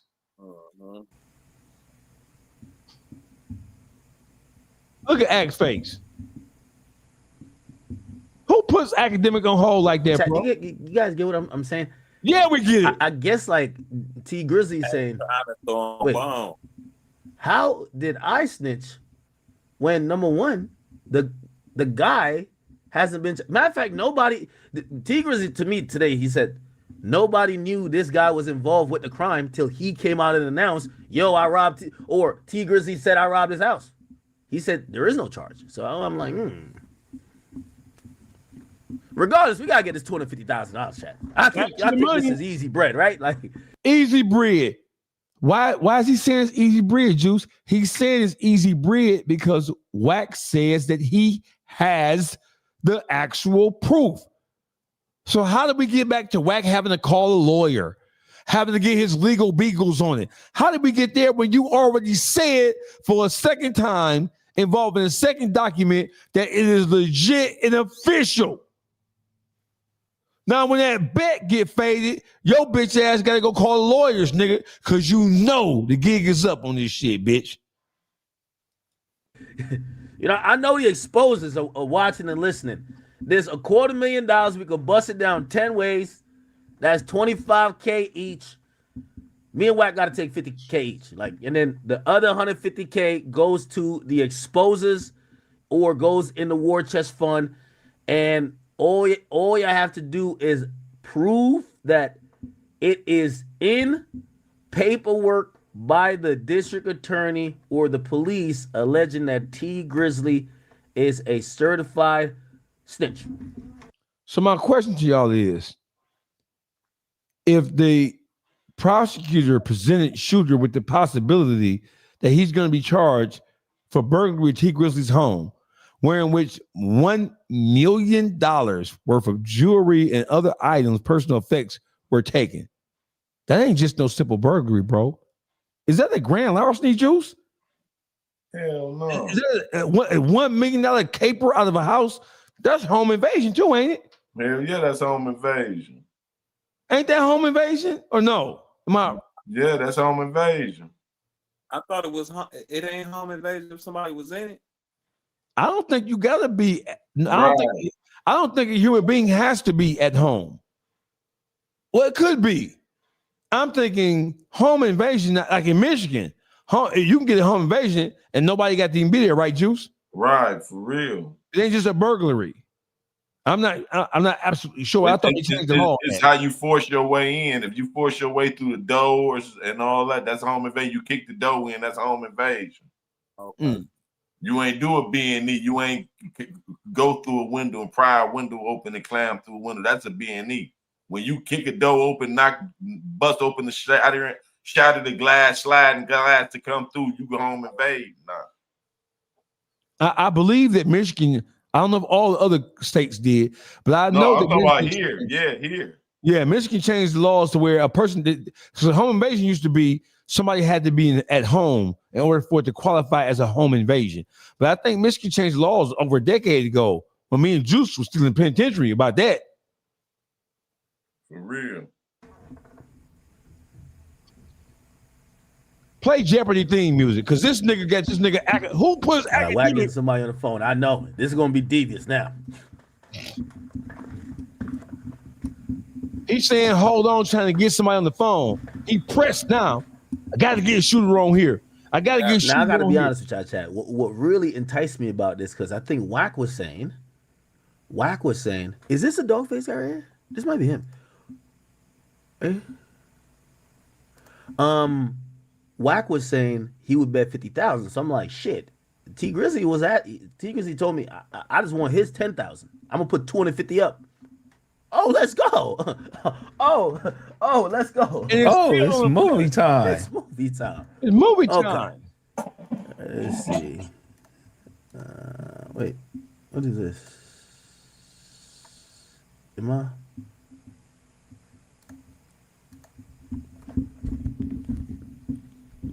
Going. All right. While we're doing this, let me see if I. Oh wait, is this on the phone? Let me see if I can add Dogface. Dogface is the one who says he knew the stuff. Here we go. Here we go. Let's see if he's around. It is I. Ack, what's the word with you? Dogface, we got Wack100 on the phone. I think he's prepared to take the $250,000 bet. I think it's money time. So I'm gonna patch you in real quick. I think he got us on hold, but I'm gonna patch you in. Okay, hello?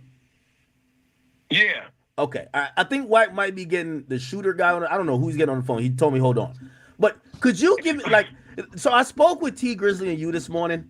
And number one, we understand what our platform means. We want to get across factual information all the time. And obviously we do know people's reputations they care about. Could you give us some type of explanation on what what's going on with this T Grizzly stuff? I know you've seen most of this paperwork stuff that they're floating around, but the allegations is that T Grizzly's house was robbed and he went to the police and he pointed out somebody in the lineup and pretty much snitched. What do you say to that? All right, let's take it from the top. First of all, the paperwork that they put out was fake. He's now saying Wack100, Wack100 is what I call him. He's now saying that he put out paperwork that wasn't right on purpose in order to try to get T Grizzly to react. T Grizzly didn't react like he wanted him to, so he went to Plan B. Plan B was to continue to put the fake paperwork. One, the paperwork that they originally put out back, paperwork was fake. We knew it was fake. It was structurally fake. The actual he mentioned that the grammar was right, but no, the grammar wasn't right. The structure of the document wasn't right. The spacing wasn't right. It was just a total fake document. A third grader could teach that it was fake. That's number one. Number two, the first clue is that the report was supposedly generated by an officer, LAPD officer, by the name of Hamilton. There was no first name associated with it. It was just Hamilton. His badge number was 231-9842. It doesn't take a rocket scientist to delve into that and see that there was no Hamilton on the LAPD police department from the Devon side precinct or no other precinct with the badge number 321-9842. So when the questions start to flare about, hey, this name Hamilton is not matching his badge number. First of all, there's no LAPD officer with a 7-digit badge number. That's the first red fucking flag. Number two, when they were challenged by that, they tried to preempt the whole argument by finding Officer Hamilton. So they found Officer Alan S. Hamilton, who just so happens to be the Deputy Chief of Police over the Detective Bureau. And they're saying that this is the guy, or this was the guy who came to T. Grizzly's home on September blah, blah, blah, to interview T. Grizzly and his wife. Only problem with that act is that when you do your due diligence and your research, Alan S. Hamilton, the Deputy Chief of the Detective Bureau of the LAPD, his badge number is 108. If you want to delve further into it, his serial number is 27393. So that doesn't match either. That's number 4. Number 5, at what point does the LAPD Deputy Police Sheriff go to somebody's house to conduct a burglary investigation or a supplemental? Because the police report had already been entered, right? So this guy is supposed to be doing a follow-up interview of T. Grizzly and his wife, wherein which he interviewed T. Grizzly and sat down with him at his home, and T. Grizzly provided him with some information about Tony the Tattletale. He ain't just Tony Johnson, a.k.a. Shooter. He's Tony the Tattle-fucking-tail Johnson. Why do you say that? Why do you say he's the Tattletale? I'm glad you asked, because little people know people not put this together right. So listen, when T. Grizzly's home was robbed or burglarized, T. Grizzly has family and friends that live in the LA area. So it's not like a situation where you had a guy from not from California who had moved to California with no connection. It wasn't T. Grizzly visiting and then he got robbed or something. And he has no people on the ground. He has people on the ground. So it didn't take him long to figure out who it was or a name for names to start popping up. When names start popping up, right? The shooter guy, that was J. O'Neal, bitch ass. You know that. Shooter Tony the Tattletale Johnson found once Wack100 called him and told him, "Hey, T. Grizzly got a hit out on you. They trying to kill you. They believe you were involved with the burglary of his home." He acknowledged and admitted in a phone call with T. Grizzly that we all have known and seen now. He told T. Grizzly and his crew on FaceTime that Wack100 called him and told him and informed him. He was the first person to inform him that it was a hit put on him, supposedly, allegedly, by T. Grizzly. So he ran with that. So he got scared. So what he did at that point was he reached out to people who knew T. Grizzly. There was a phone call. It was a FaceTime phone call. And that FaceTime phone call, this motherfucker, Tony the Tattletale, he told T. Grizzly and his crew, every Crip member who was involved with burglarizing T. Grizzly's home. Now, this motherfucker, Tony the Tattletale, he's an active Crip. He's a gangster Avalon Street Crip, I think, or Avalon Gangster Street Crip. He told T. Grizzly in an hour-long conversation, and there are more recordings that Wack100 and his merry band of idiots don't get. He told T. Grizzly and his crew, everybody who was involved with the robbery. He turned his own Crips in. He even mentioned that one of the guys who was involved with the robbery was his cousin, who's also a Crip. He threw Avalon Crips under the bus. He threw neighborhood Crips under the bus. He threw every branch of the Crip organization in Southern California under the bus and pointed the finger at them and told T. Grizzly it was them who told on the Crip Foundation. Right. Let's move to the next issue. The next issue is that during the so-called interview where this mysterious fucking Detective Hamilton came to T. Grizzly's home, which couldn't have happened because on the same day that they say he came to T. Grizzly's home, T. Grizzly was in fucking Miami shooting a video with Future. Oh, whoa, wait. Okay, hold on. So in this like paperwork that you're saying is not real, they cite a date that they speak to T. Grizzly. Yes, they cited the date. That date's not. They could have said when Jesus was born. Who gives a fuck? The whole fact of the matter is that they cited on that motherfucking paperwork that fake ass fraudulent shit that he's now admitting was fraudulent because he know he can't stand on that shit. So on the date in question or the date that is articulated in that fake ass report, he really wasn't even in fucking California. He was in Miami. Let's move forward. In the fucking fake paperwork, it says that this guy presented T Grizzly with a 6-pack, a photo lineup, right? And that T Grizzly supposedly, allegedly, according to this fake ass document that we now know is fake. So why we even arguing about the validity of it or the language in it? He already admitted that it was fake. But let's move forward. Let's keep on playing this motherfucking game. So now he says that T Grizzly identified figure number 4, who was Tony the Tattletale Johnson, aka Baby Shooter Big Crippin. He said he identified him. Well, how did he identify him? I guess he's saying he pointed the finger at. Hey, that's him right there, number 4. Well, hold on, I think Wack is back. Wack, we have what up, bro? What up, bro? We have an affiliate of T Grizzly. You said fake. What up, bro? Shit, nigga. Listen, you have had this nigga on hold for 20 minutes, Juice. Right. Listening to y'all though, he was listening. He was in the back on mute, nigga. Listen. So you mean to tell me you got academics on hold for? I've been talking 20 minutes. Who you talking to more important than academics right now? You feel me? Not that whore of a wife you got. That's for sure. On the phone, Dogface. You know who Dogface is? You know who I am. Okay. That whole nigga know who I am. Watch how I shake this bitch like a pit who ain't had nothing to eat in a week. Oh, bro, that's a nobody, bro. You hoe, nigga. You a nobody. You doing nobody business, he got nigga. exposed, bro. You exposed on what? Ain't nothing exposed, nigga. You was a bitch, nigga. You a bitch, nigga. You a hoe, nigga. You a phony, nigga. Ain't no listening, bro. You know you can't out-talk me, you pussy ass nigga. You know you can't out-talk me, nigga. You know you can't out-talk me, you pussy ass nigga. You just bow down to dude that put it. Bow down to who? Ain't no bowing down, nigga. Now, come on out with it. Who wanna bow down to, bitch? When you apologizing? Bow down to, you hoe ass nigga. When you apologizing? You ain't even shut your bitch ass. Nigga, I'm in this fight right now. Wasn't I apologizing to somebody? You know what he's talking about, chat?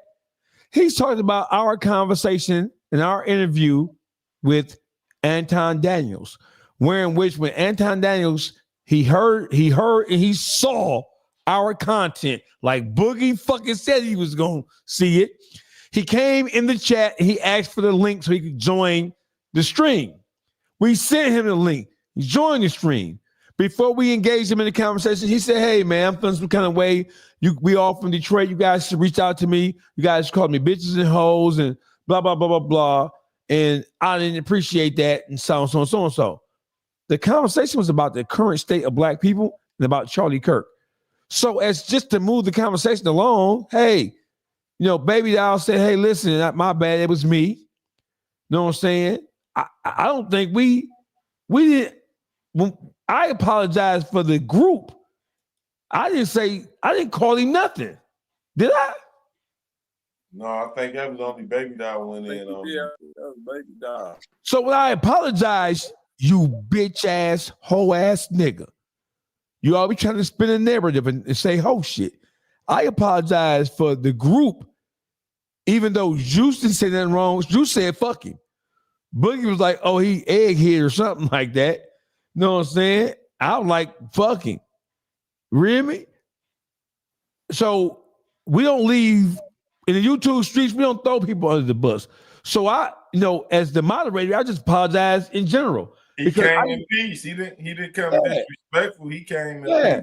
Yeah, so it was what it was. And then we had a review of that content and we asked ourselves, were we wrong for that, for not reaching out to him before we reviewed his content? And we all agreed no, because we reviewed content that he was reviewing about Amanda Seals. And he didn't reach out to her to ask her what her opinion was or to ask her to explain herself. He just reviewed it and came down with his opinion. We did the same thing. So for the purposes of just moving the conversation along, we was like, okay, bro, we could have done better.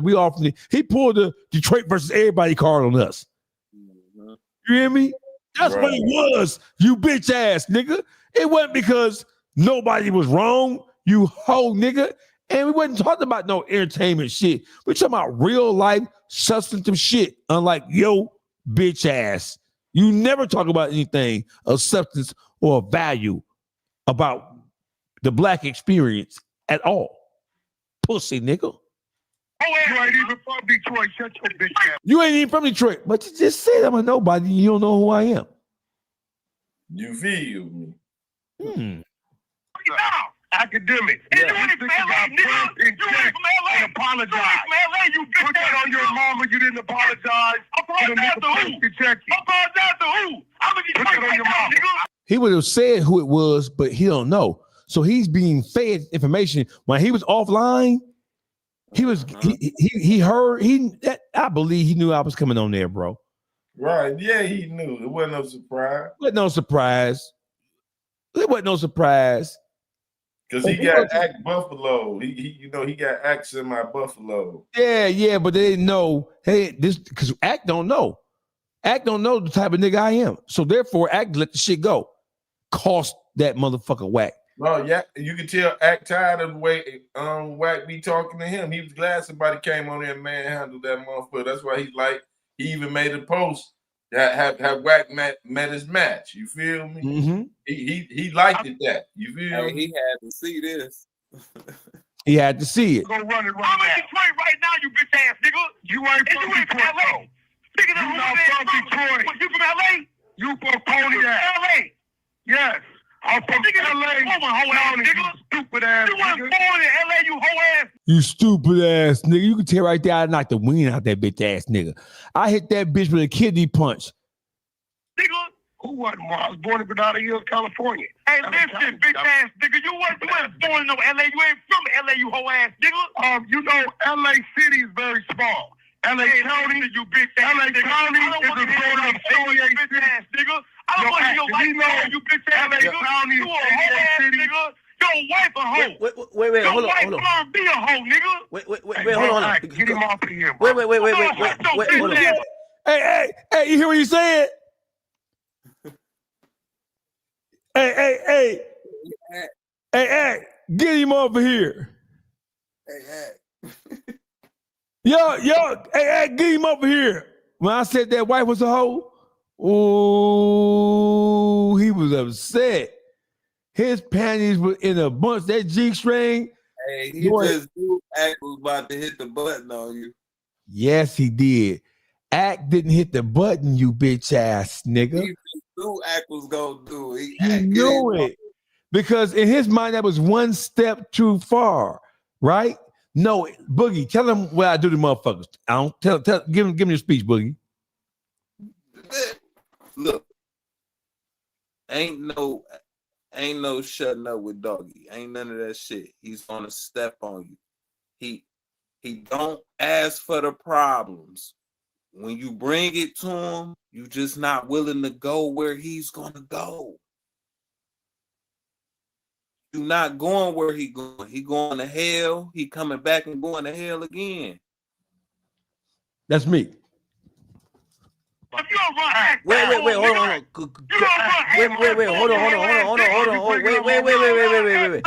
He said you bringing up my girl. Nigga, fuck your girl, you bitch ass nigga. You the girl.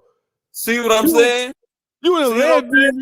Your girl's in a relationship with a girl. That makes her y'all two pussy popping, pussy bumping ass, click rubbing ass bitches. See what I'm saying?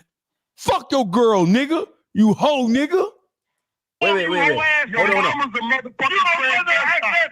Wait. Put that money up, nigga. Put that money up, you broke ass nigga. Hold on. You broke ass nigga. Wait. That money up, you hoe ass. You don't want to get out, though. Now he's saying you don't want to get down, though. Listen. Can we stick to the facts? You don't want to get down, though. Bitch, I already said. Didn't I say it over a year ago, bitch, let's box? Right. What are you talking about? Man, you seen how he faded the black with Jay Diggs? You know it ain't gonna be no goddamn fade. That money up, broke ass nigga. I bet you don't want to get out. I bet you don't want to get out. I do want to get down, bitch. Yeah, I know your exposures are on here with they bitch ass. I do want to get down, bitch ass nigga. I do want to get down, you hoe nigga. We can do it for the culture, bitch. We can do it for the culture, bitch ass nigga. I got 50,000 on myself. You put up 50, let's do it for the culture, bitch.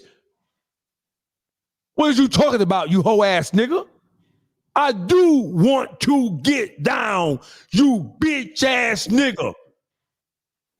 And we can have your whore wife as one of the ring girls holding up the sign, walking around, ass out, titties out. Fuck is you talking about, pussy nigga? I accept your get down challenge, nigga. I accept your get down challenge, you bitch ass nigga. Nigga, I bet you what, nigga? November 7th, I'll be in Florida. All you gotta do is pull up. You gonna go to sleep. Pull up in Detroit right now, nigga. Pull up in Detroit right now. Your family from Detroit is the police, nigga. What we talking about? You act that. You ain't gonna act that, you hoe ass nigga. Hold on. Wait. You ain't Hold on. Hold on. Wait. Could we stick to the facts on this? Little bitch. Now go ahead, act. I watched you get marked off and apologize. We don't believe you, hoe. You an asshole. What I do, Boogie? What I do? You gonna say, go ahead, act, and you gonna keep on going crazy, nigga. Yeah, that's the whole stop and start. It's like I learned that on basketball court. Stop, and that's the Euro step. Did you apologize to the dude that marked you out? Marked me out? Never had. Okay, we're gonna run. Keep on going with it, nigga. Put it on your mama. You go run it. I ain't seen it yet. Did you run it?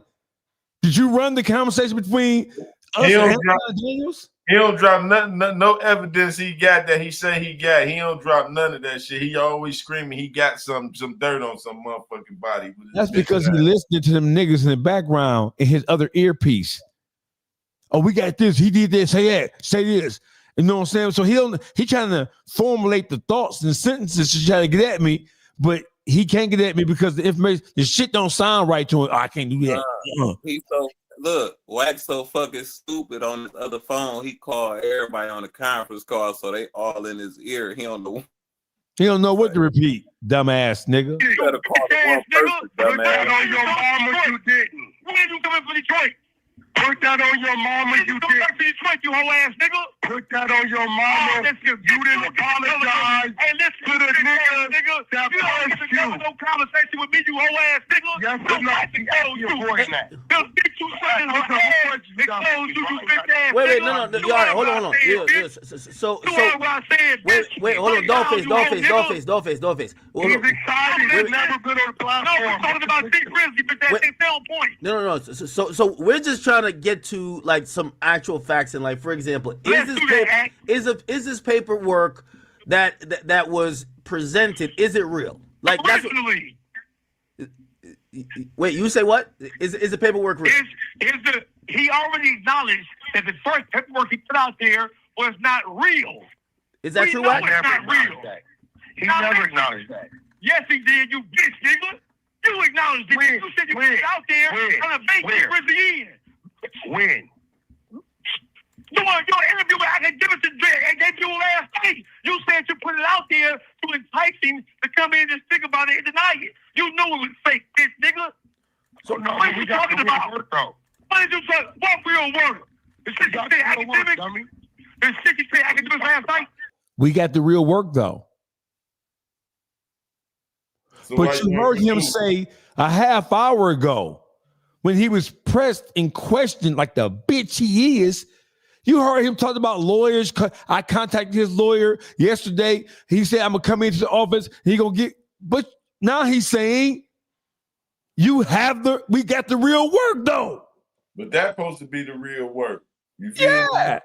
What do you mean? We got the real work though. What's the difference between the work you put out there already and what you have in your possession now? Right. So you acknowledge that you put out fake work. If you're saying you got some real work, he said, "Hey, Juice." He said we got the real work though. Well, what was the work you put out a week ago? And what was page 1 of the work that you sent Academics? Because we already established this shit a half hour ago in this conversation that it was some appeal paperwork about a crime a nigga never been charged with or convicted of. Doggy, you done pressed that nigga so hard, he done said some shit he wasn't even trying to say at that time. Watch how this cur ass mutt fold up and hang up like the bitch is. The 60 academics. He made that. I didn't academics last night. No, well, 2 days ago, bitch. You know what I'm talking about, nigga. Stop playing. Whack. So, would you post the paperwork? This nigga talk real tough. This crazy. He was dogging tough to some nigga out there. No, and the nigga apologized. Nigga, stay on point, bitch. Wait, Tell your mama to stay on the front of this dick. You bitch ass nigga. You bitch ass shit. Your dope fiend ass mama. Hey man, how about your dope fiend ass mama? You that heroin ass bitch. You a honky cock ass bitch.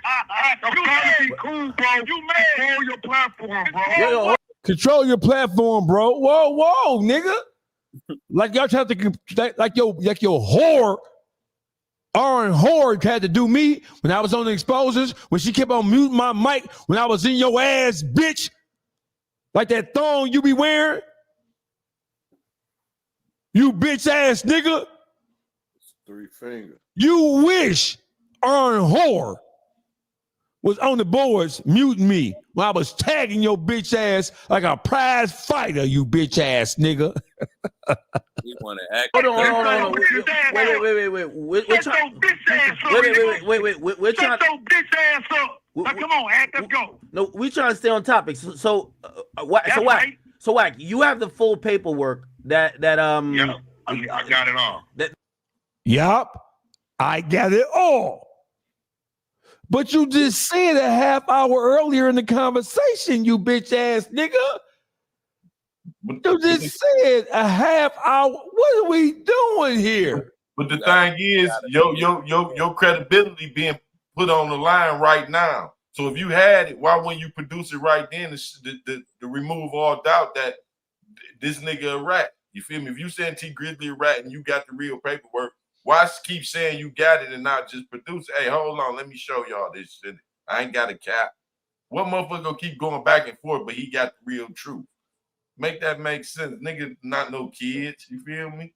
You sitting here tongue wrestling with a motherfucker and you talking about you got the paperwork, but you ain't producing. To make that make motherfucking sense. Nigga. That would have shut the whole. I had to drop the paperwork. I had to make the nigga eat all them fucking words. Hey, listen, hey Juice, hey Boogie. He knows that he was getting handled like a pimp handles a whore in Oakland, California, when a pimp put a bitch on the blade and make a bitch sit on a hot brick to keep that pussy warm. I would have dropped that paperwork so fast to shut me up. And then to get that $250,000. It's a $250,000 on the line. Who don't want no $250,000? It's still a quarter on the line. Right. You ain't gonna get that $250,000. You that caked up. You ain't gonna get that easy $250,000 when you got the paperwork, some easy money. Right. Who ain't gonna get no easy money? Oh, bitch ass. Tell that nigga run that shit on some motherfucking body else. Nigga, Trick no motherfucking good. Don't come on the Midwest with that whole ass shit no more, nigga. Trick. Drag your motherfucking fat ass to one of these alleys by your ankles, nigga. Trick no good. And guess what? Let me take y'all here. You know Blueface came home, right? Right. Must be trouble in paradise, Boogie, Juice. Because how was it that your artist, he don't got Blueface in his bio no more. Y'all see Blueface in the bio?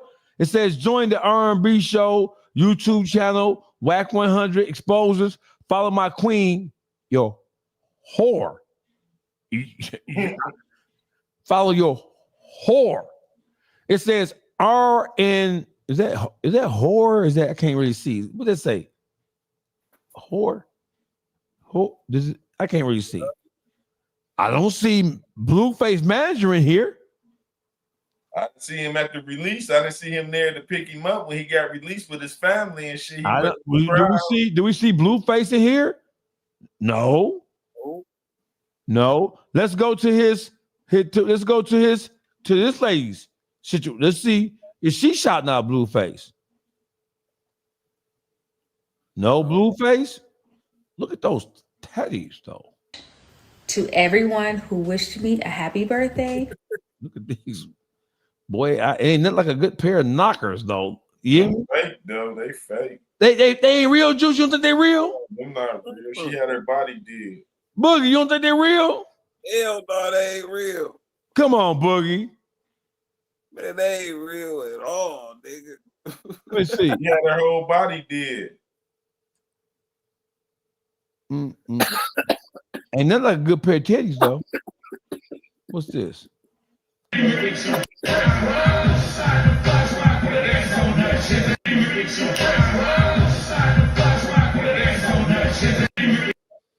think you ready to go to hell with him. Let's see. Fever in the morning and fever all through the night. The second day of Scorpio season, honey. Said monkey. And when I tell you, baby, y'all said monkey. My alter You ego. gonna get us flagged. We gonna have to cut Wow. this We out. just saying monkey, though. We ain't calling nothing. Look at this. Bump, bump, bump, bump, bump, bump. Pumps in the bump. Pumps in the bump. Woo, got a little funk, little stank. Look right there, little stank. Y'all see his cursor? Y'all see the cursor? They said the BBL stink too. Right. Little stank. I heard. Allegedly. Right. Allegedly. Right. Whatever. You know what it is. Hey, listen. Little stank though. You know, ain't nothing wrong with little stank. Yeah, me.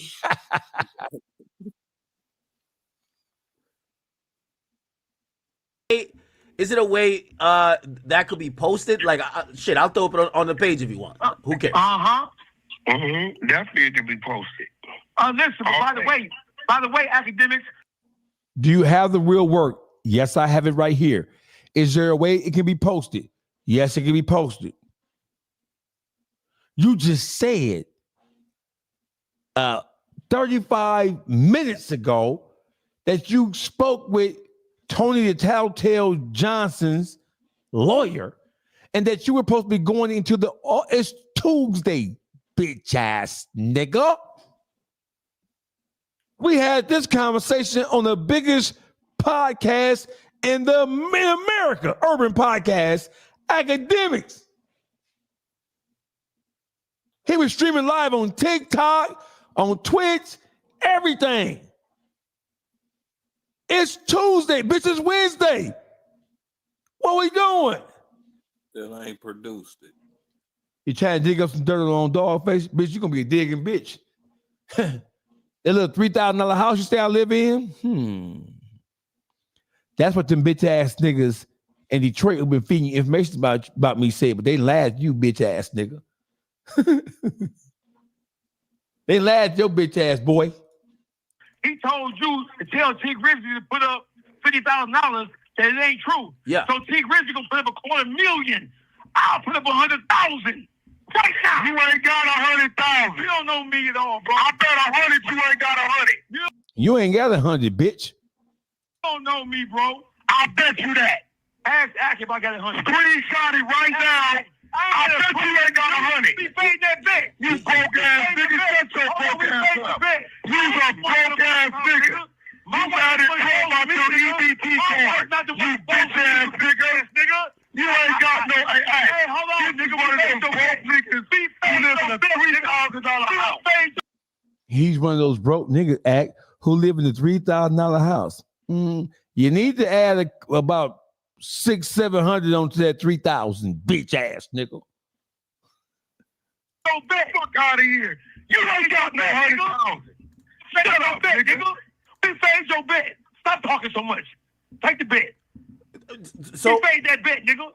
Wait. So we paid that bet and raised you, nigga. What bet? I'm gonna do? What bet is on the line? All right. Okay, here we go. Act. This is what I'm gonna do, Act. Okay. I'm gonna get the legal beagle and I'm gonna put you. You said you got the paperwork in your possession. Juice. It's 250,000 on the line. How he ain't getting that if he got it? If he got the evidence in his possession, we could have settled this that night. This was Saturday. That's what I'm saying. Get that. That's what I'm saying. All you gotta do is make it make sense. Ain't no motherfucker turning down that pay. Fuck what he talking about. It's $250 and you got the paperwork. So why you being so generous? You put out fake paperwork and try to tarnish this man's career. So why now you ain't gonna put out the real paperwork? Make that make sense. And the nigga said, nigga, if you got real paperwork on him, he got $250,000 for you, cash or jury, nigga.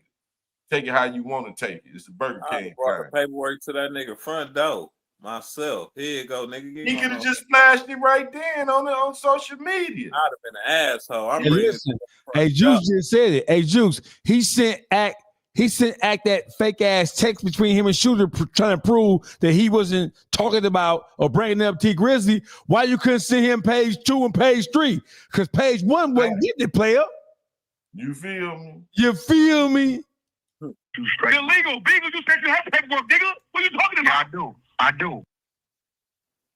Yeah, I do. But you don't want to get the money? See that? And we can alleviate everything else. It's $250K on the line, nigga, and you not go get it after you done started all this bullshit for free, and it's $250, you ain't gonna finish it out. Make that make sense, dog. Make that make motherfucking sense. But I'm gonna post it up right now. Because the shit up. Hey, listen, bro. We do what we want to do. Nigga, you ain't in control of nothing. I know you hoe ass nigga. I know you a hoe, nigga. You a hoe, nigga. You a hoe. Attention, goddamn. Attention. God damn. No, scrub all the rest of that shit and just say, God damn. No, see, you did to him what he usually do to other motherfuckers. Out-talk him, over-talk him, and all that, holler at him and disrespect him. You did all his trick acted to him. He didn't even know how to respect. He didn't even know how to react to being manhandled like that. You feel me? True, indeed. And word up. Hey, listen, your whole life, your whole We want you to get up and apologize. Said you was a hoe. We want you to get up and apologize. Rest and apologize to yeah, we got the content, nigga. To who? Yeah, No, okay. Don't worry about it. We're going to put it up. The We're going to run it today on Clubhouse. Run it out, D, nigga. Listen, we're going to run it out, you bitch ass This is what I'm going to do. Yeah. Listen, this is what I'm going to do. Okay. You said fade the bet. Get online. No, nigga, fade the bet, bitch ass nigga. You ain't Let me know when this nigga quiet. God damn. I ain't gonna be quiet, bitch ass nigga. I'm on your ass. Dollface. I think he's gonna address if he's gonna take the bet or whatever. He told him to get you off. That's what he was telling him to get Get him, man. Get him. Kick you off and shit. He tried to tell Get him. Kick him off, man. No, bitch. He let your ass get ramrodded, bitch. Whore. I can't never So listen, how wait a minute. Hey, listen, shut your ass up. No, you hollering like a little emotional bitch. Your wife is emotional, nigga. Your wife was emotional. Your mama's emotional. That don't feed ass bitch. So why your mama's emotional. Bucket ass bitch. Your don't feed mama was emotional. You mad? I thought you bitch ass nigga. I thought you said I was mad. Your blood pressure up? Weird ass nigga. Your blood pressure up? When he said weird ass nigga, that was just the life knocked out of him. He said weird hey, listen, when they call nigga weird ass nigga, that mean I give up. He was defeated. He was defeated, bitch. The breath left your body. The Holy Ghost left your frame, bitch ass nigga, and left your lifeless corpse rotting like your face. That's what I'm gonna do. Okay. No, you said academics page 1. Call me when y'all can talk. You said academics page 1. Call me when I can talk, man. Shut your bitch ass up. Us paperwork, is it real or not? No, I got the T, nigga. Okay, and he hung up. And Wack100 hung up for the first time in the history. Got manhandled. And the first time in the history of YouTube, he was forced to hang up. Mark the date. Mark the date. I'm trying to get the bet locked in, but I don't know. So okay. So watch this act. It appears that what he's trying to say though is that he's gonna get his legal people to legal people. Hey, academics, we're talking about Wack100, who's in financial despair, whose wife just outed him and exposed him for being non-supportive. Now watch this. He sent you page 1 of what he said was a 3-page document proving T Grizzly was a snitch. The shit he sent you, you have never revealed to anybody. So it is incumbent upon you, my dear sir, to put what he sent you, claiming it to be a real document, on the floor.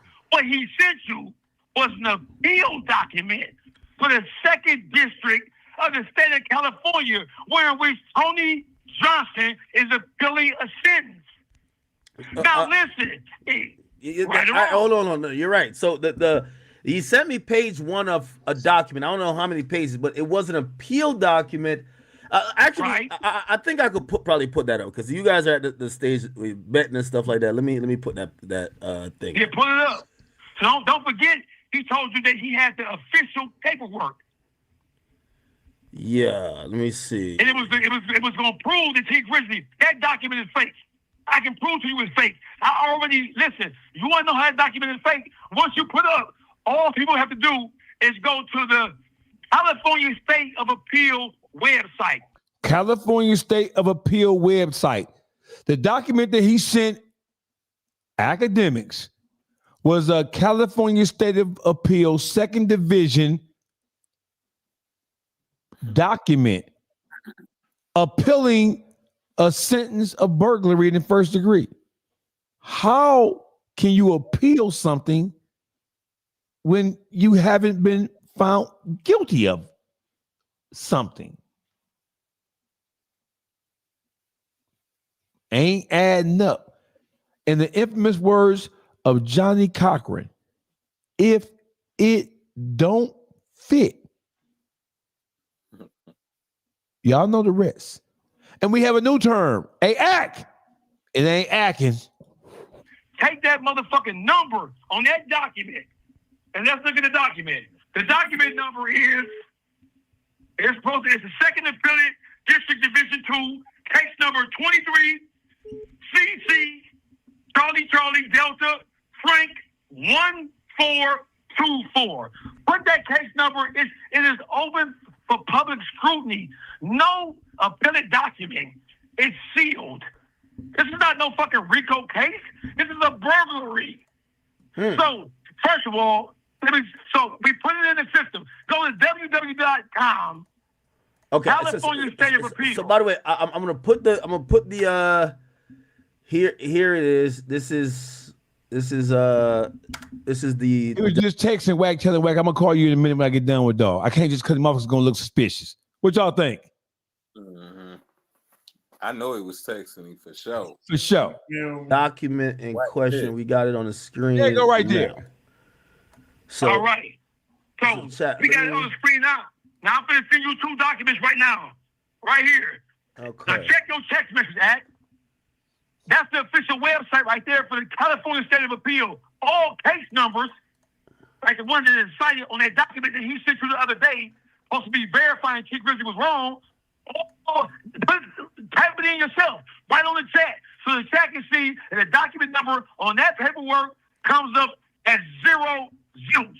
Wait. So let me ask you this question. You're saying that this piece of paper is fake? Yes, fraudulent. Yes, sir. Yes, sir. Okay. So there's a few inconsistencies here, and I think Wack might be a little bit disadvantaged because what he's telling me is that, hey, he has no dog in the fight. It's just that his guy shooter calls him and gives him this information. He's just letting the world know. So wait a minute, though, Act. Watch this. So I'm going to send you the video of the same shooter, Tony Johnson, calling T Grizzly and his crew and telling T Grizzly and his crew that Wack100 called him out of the clear blue sky and told him that T Grizzly put a hit out on him. Lord have mercy. What? Yes, I'm going to send it to you. Check your text message.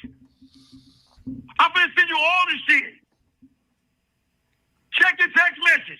They pop it in right now. All right, so I'm gonna put up which by the way, I think you're sending me the same thing, the appellate stuff. I think we kind of looked that up as well. Yeah, we couldn't find it. Okay. So you looked at. So watch this. And I apologize for coming on your platform, bro, and being so belligerent. But the problem is that I'm tired of. I apologize for coming on your platform and being so belligerent, but I'm tired of these bitch ass niggas. Motherfuckers in California allowing this old broke ass bitch to go unchecked and to have unfettered access and to use his clubhouse, then his Instagram cronies, and then his fucking exposer bitch ass fight throwing class Joe ass Christopher Lovejoy. Don't use these motherfuckers to get attention from you, Pat Laura Ross, fucking Adam 22, and the rest of y'all. He's trying to use y'all platform to springboard himself into relevancy, bro. The nigga's a coward and he's a hoe. So therefore, he got to be checked. And what he's counting on is motherfuckers just to take the shit at face value without doing their due diligence and checking it out. And I agree with that last part. I agree with that. I think Wack, credibility wise, I don't think his credibility is like in the dirt. But I do think that how is it not in the dirt when he accused the man of being a snitch? When he spearheaded the whole campaign, nobody knows who Tony, aka the Tattletale Shooter Johnson, is, except that Wack put him on the stage and made him relevant. Nobody else did. Nobody else knew who this bitch ass nigga was. Wack reported this shit as if he knew it for a fact. He put up one piece of fake paperwork. When it got debunked, derailed, and proved not to be true, they came with a second piece of documentation that was fake. So how in the fuck is his credibility anything other than shot? Right. Fuck. When you're bringing real harsh accusations, we should do a little bit of due diligence to see. And I tried to pull it up when he was on when he was on here. I tried to like look it up to say, let me see if I could pull this paperwork. I wasn't able to do it then. Again, and you're not able to do it now. I did it for you. So listen, I just sent you the direct website to the California Court of Appeals. I just sent it to you. And I sent you the search engine. The search engine, when you put that same number in there, the same docket number in there, it comes up nothing, blank. By the way, this motherfucker is... By the way, sorry. I did the same thing while he was on the phone the first time, and I couldn't find anything. So I did this the first time. While he was on the phone, I did this. Again. Okay. So if you did that while he was on the phone, hey, can y'all go find that document? Let's just try this. Let's try this. This might be fun. Hey, what's the number on that document? Boogie Juice. What's the number on that document? I can't see it. That shit. Hold on. What's the number on that document? You still have it? Let's play a game. So right here is the website for the California State of Appeal. Right here, here's what it is right here. Right? So it says that the Second District Court of Appeal Los Angeles location will be closed on the 3rd. The 3rd was today. Was it today? Yesterday for voting. Today. Yesterday was for voting. Yeah, today. Right? So we're going to go click here for search. And what I need that number. It was 23 something. 23. Right here. Follow the cursor. Search by case number. What's the you got a document? We're gonna play a full game that these niggas want to play.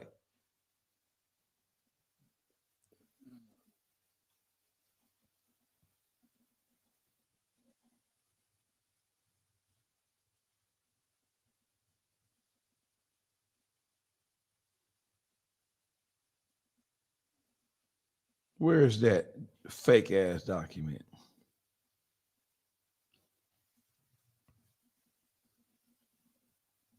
Oh, here it is right here.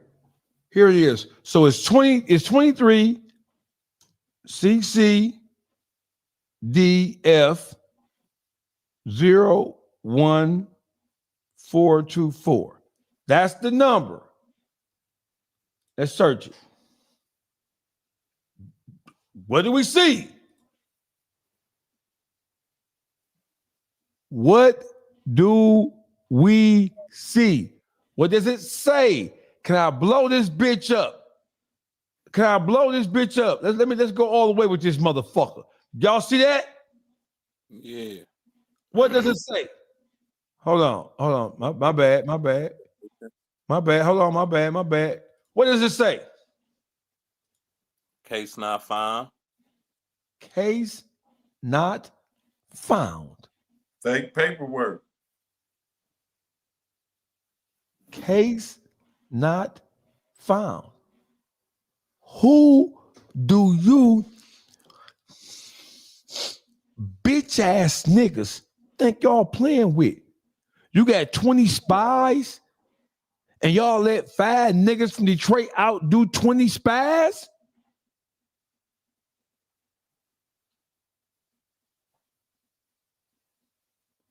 Y'all let 5 niggers from Detroit outdo 20 spies? It's interesting.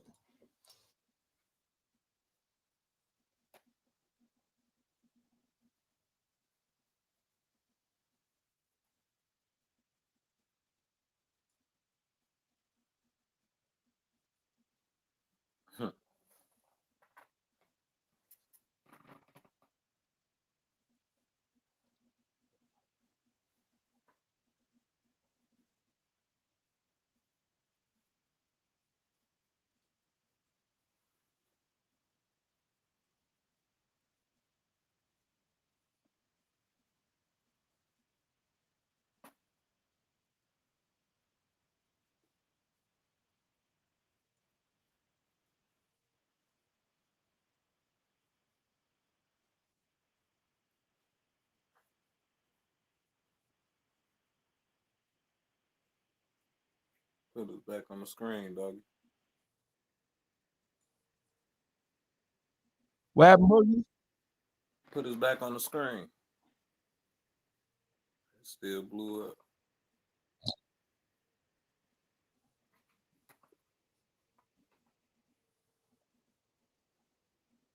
Hey, listen, man, we're going to pause this for a second, man. Welcome to the YouTube streets. We busting ass. Pause. We don't even say pause because we know we ain't living alternative lifestyles. It is what it is, man. Shout out, hey, listen, shout out to Minnesota. Minnesota's in the building. Shout out to Baltimore. Shout out to Ye Feezy, a.k.a. KEA. What's up, my man? And shout out to Oakland, California. Shout out to everybody who tapped in. Shout out to Detroit, Grand Rapids, Atlanta, Tampa Bay, my Buffalo, New York people. Shout out to everybody who in the chat. Like, share, spread the word, share this shit. Gangster Astrology 313. What's up? Y'all know what it is, man. Hey, listen. We ain't taking no prisoners. And we going to defend all things Detroit. We going to spank any motherfucker who think they going to come around here playing with us. We ain't playing no game with these bitch ass niggas. We going to spank New York City. Where you from, New York? What borough are you from? You from Bronx, Harlem, which is Manhattan, Brooklyn, Queens? Where you from? Check in. Y'all know what it is, man. We a lot of times people don't talk to the chat. Hey, chat, what's up with y'all, man? How y'all feel about this right here? How do y'all feel about this subject right here? Let us know. Tap in Long Island. Yeah, Strong Island. Yeah. You didn't think I knew about Strong Island, huh? Yeah, Strong Island checked in. Minneapolis, Minnesota checking in. What's up, man? How y'all feel? So let us get back to this chat, man. We fuck with y'all. We love y'all. Elmont, Roosevelt. Oh, you a hood nigga. you a hood nigga. Strong Island. Strong Island, New York is in the building. Y'all know what it is, man. Salute to all things New York, man. The Mecca, hip hop. Y'all know what it is. St. Louis in the chat. What's up? If you in the chat, let us know. We shout y'all out. Put your hood, claim your hood in the chat right now, man. Harlem, Drop your hood. yeah, across 25th Street. Whenever I come to Harlem, I always go to Sylvia's. I know that the ownership of Sylvia's changed, right? But I always go to Sylvia's for that soul food whenever I'm in Harlem, man. Y'all know what it is, man. I'm always across 125th Street. Y'all know what it is, man. Hey, listen, if you in the chat, shout your city out. We shout y'all out. Shout y'all hood out. We shout y'all out. Let's go, chat. Let's go, Dog Pound. We don't call our chat. We call it the Dog Pound. Yeah. You got Harlem in Harlem? The Sylvia's, what is it? Post it, bro. What's the best soul food spot in Harlem? North Minneapolis, Minnesota. The Lowe's. What up, Minno? Hey, listen, the Lowe's, when they get that motherfucker, hey, they get it going, the Lowe's. yeah. Dallas, Texas tapped in. What up, Texas Dallas? Here. Who else in here, man? Melba's.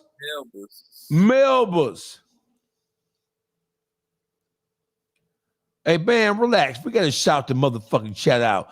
Hey, Rich, Rich, I'm on 8th Ave. I'm going to Melba's. I guarantee you, before this year is out, you'll see me taking pictures of Melba's, bro. I give you my word.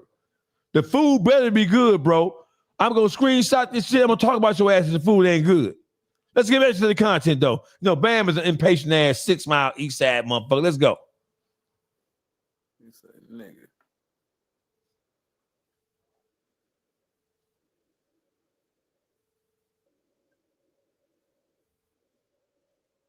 Cut the sound on, or is he not saying shit? What? Academic. Can y'all hear it? No.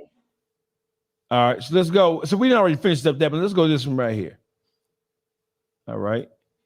Can y'all hear this? Got to give a shout out to Mary Sheffield for winning that election, too. Mary Sheffield won the election, Detroit. Times are changing. I think she's the first. Is she the first female mayor of the city? First woman mayor, yes. Shout out to Mary Sheffield. Hey, Mary Sheffield. Hey, I'm gonna need some kickback for that vote. Y'all know what it is. My ID still say Detroit, man. Can y'all hear this right here? Nope.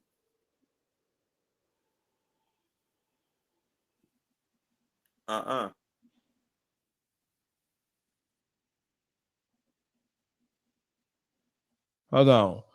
Just be patient with us for a second, man. We got this. Say technical difficulties. Little bit. So the overall point of all this is that we've already exposed this nigga as a whole nigga. Let me see what we got here. Where we at? Oh yeah, somebody said they was talking about how you got on whack ass on No Jumper today. Oh, there was. Let's see. No Jumper. We're talking about how you got on whack ass. Yeah. They was. San Diego, what up, though? It's a lot of our homeboys from Detroit moved to San Diego.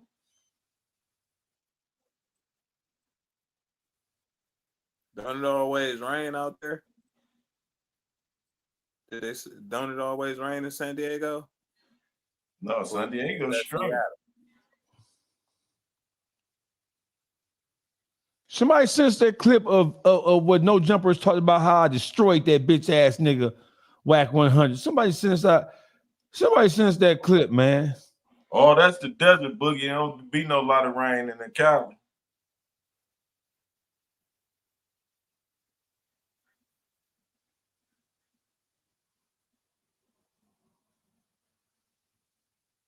I've been on whack ass pause a long time.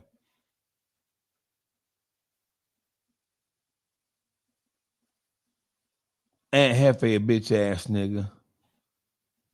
Get your bitch ass up, Aunt Hefe. Cross-eyed bitch ass nigga.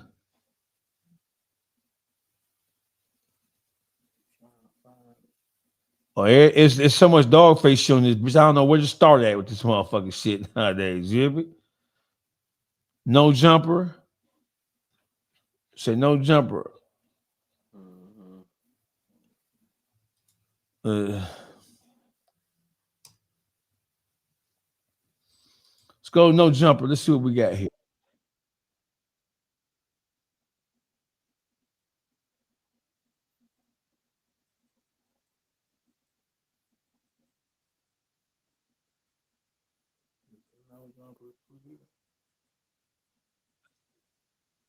You heard it?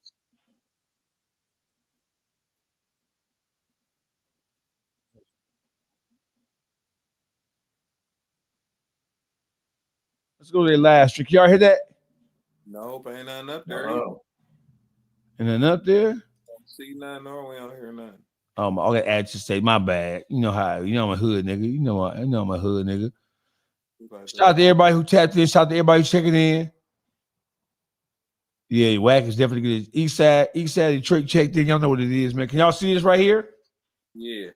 All right. So let's see. It said he was talking about me getting it gotta be. Is this here? Stream Library? One day. You gonna get this smell, shorty. The regular dude. Well, what if you? Okay. Me and my brothers on the media was coming up from, and then the brims. You know what I'm saying? Just kind of realizing, like, damn. Wait, you know what I'm saying? Because able to like sustain that level for me, and like I wouldn't be able to sleep. I have to say, what do you say? Hey, listen, man. If you can find the clip, I will cash app you $25. If somebody finds the clip of No Jumper talking about how I spanked this bitch ass nigga Wack. Anybody in the chat, if you can find the clip of No Jumper today talking about the academics dog face Wack100 situation, I will cash app you $25 right now. Talk to me, dog pound chat. Somebody go to No Jumper and find the clip, find the video, send me the link, put the link in the chat. I will cash up you $25 right now on my mama. Because I ain't got time to be playing with this shit. Hey, listen, we're going to do part 2 of this tomorrow, but part 1 of this. So we have a really tough situation in the city of Detroit. As you all know, I am currently fighting a case wherein which a gangster, Juice, come on. Tell the chat what I'm fighting, because I have breaking news. Matter of fact, I got it. Jawan J. O'Neal Harrison is a motherfucking despicable, horrible, rat ass nigga.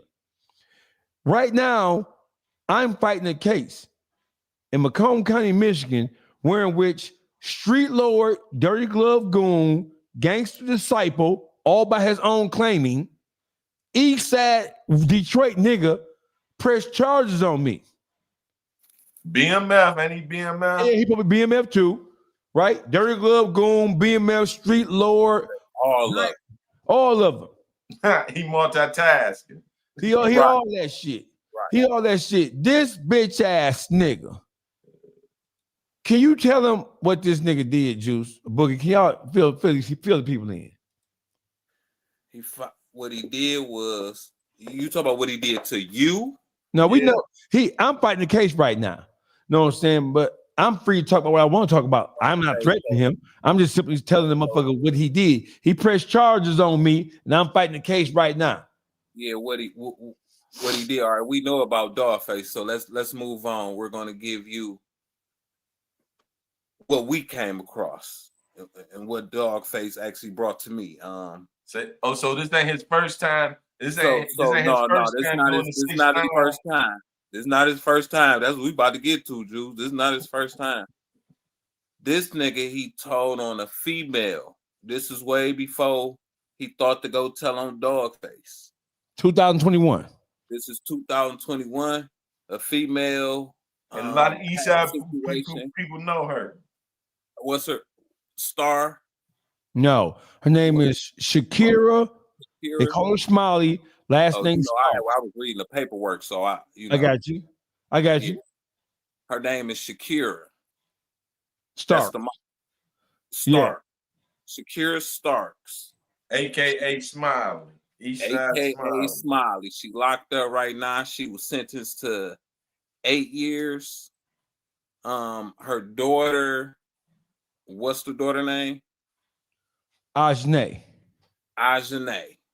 She had a situation where a body came up, and this lady actually was talking to her daughter. Long story short, because we're gonna give you the whole story tomorrow for sure.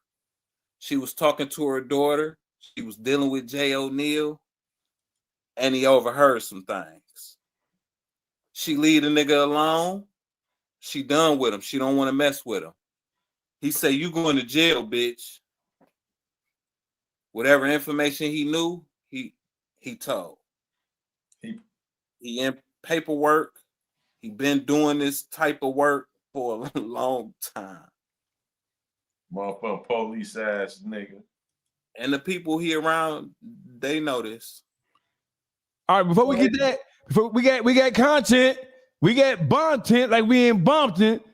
While we found it, can y'all see this? Yeah. All right, can y'all hear this? To be honest, it seems before he even like called in, he was already over. Heard that? Yeah. Okay, for sure he was. in. Elvis was ready. I got a question. But what my paperwork at? I'm like, oh, here we go. Wack wasn't being like overly aggressive at first. It seemed like he was being pretty chill.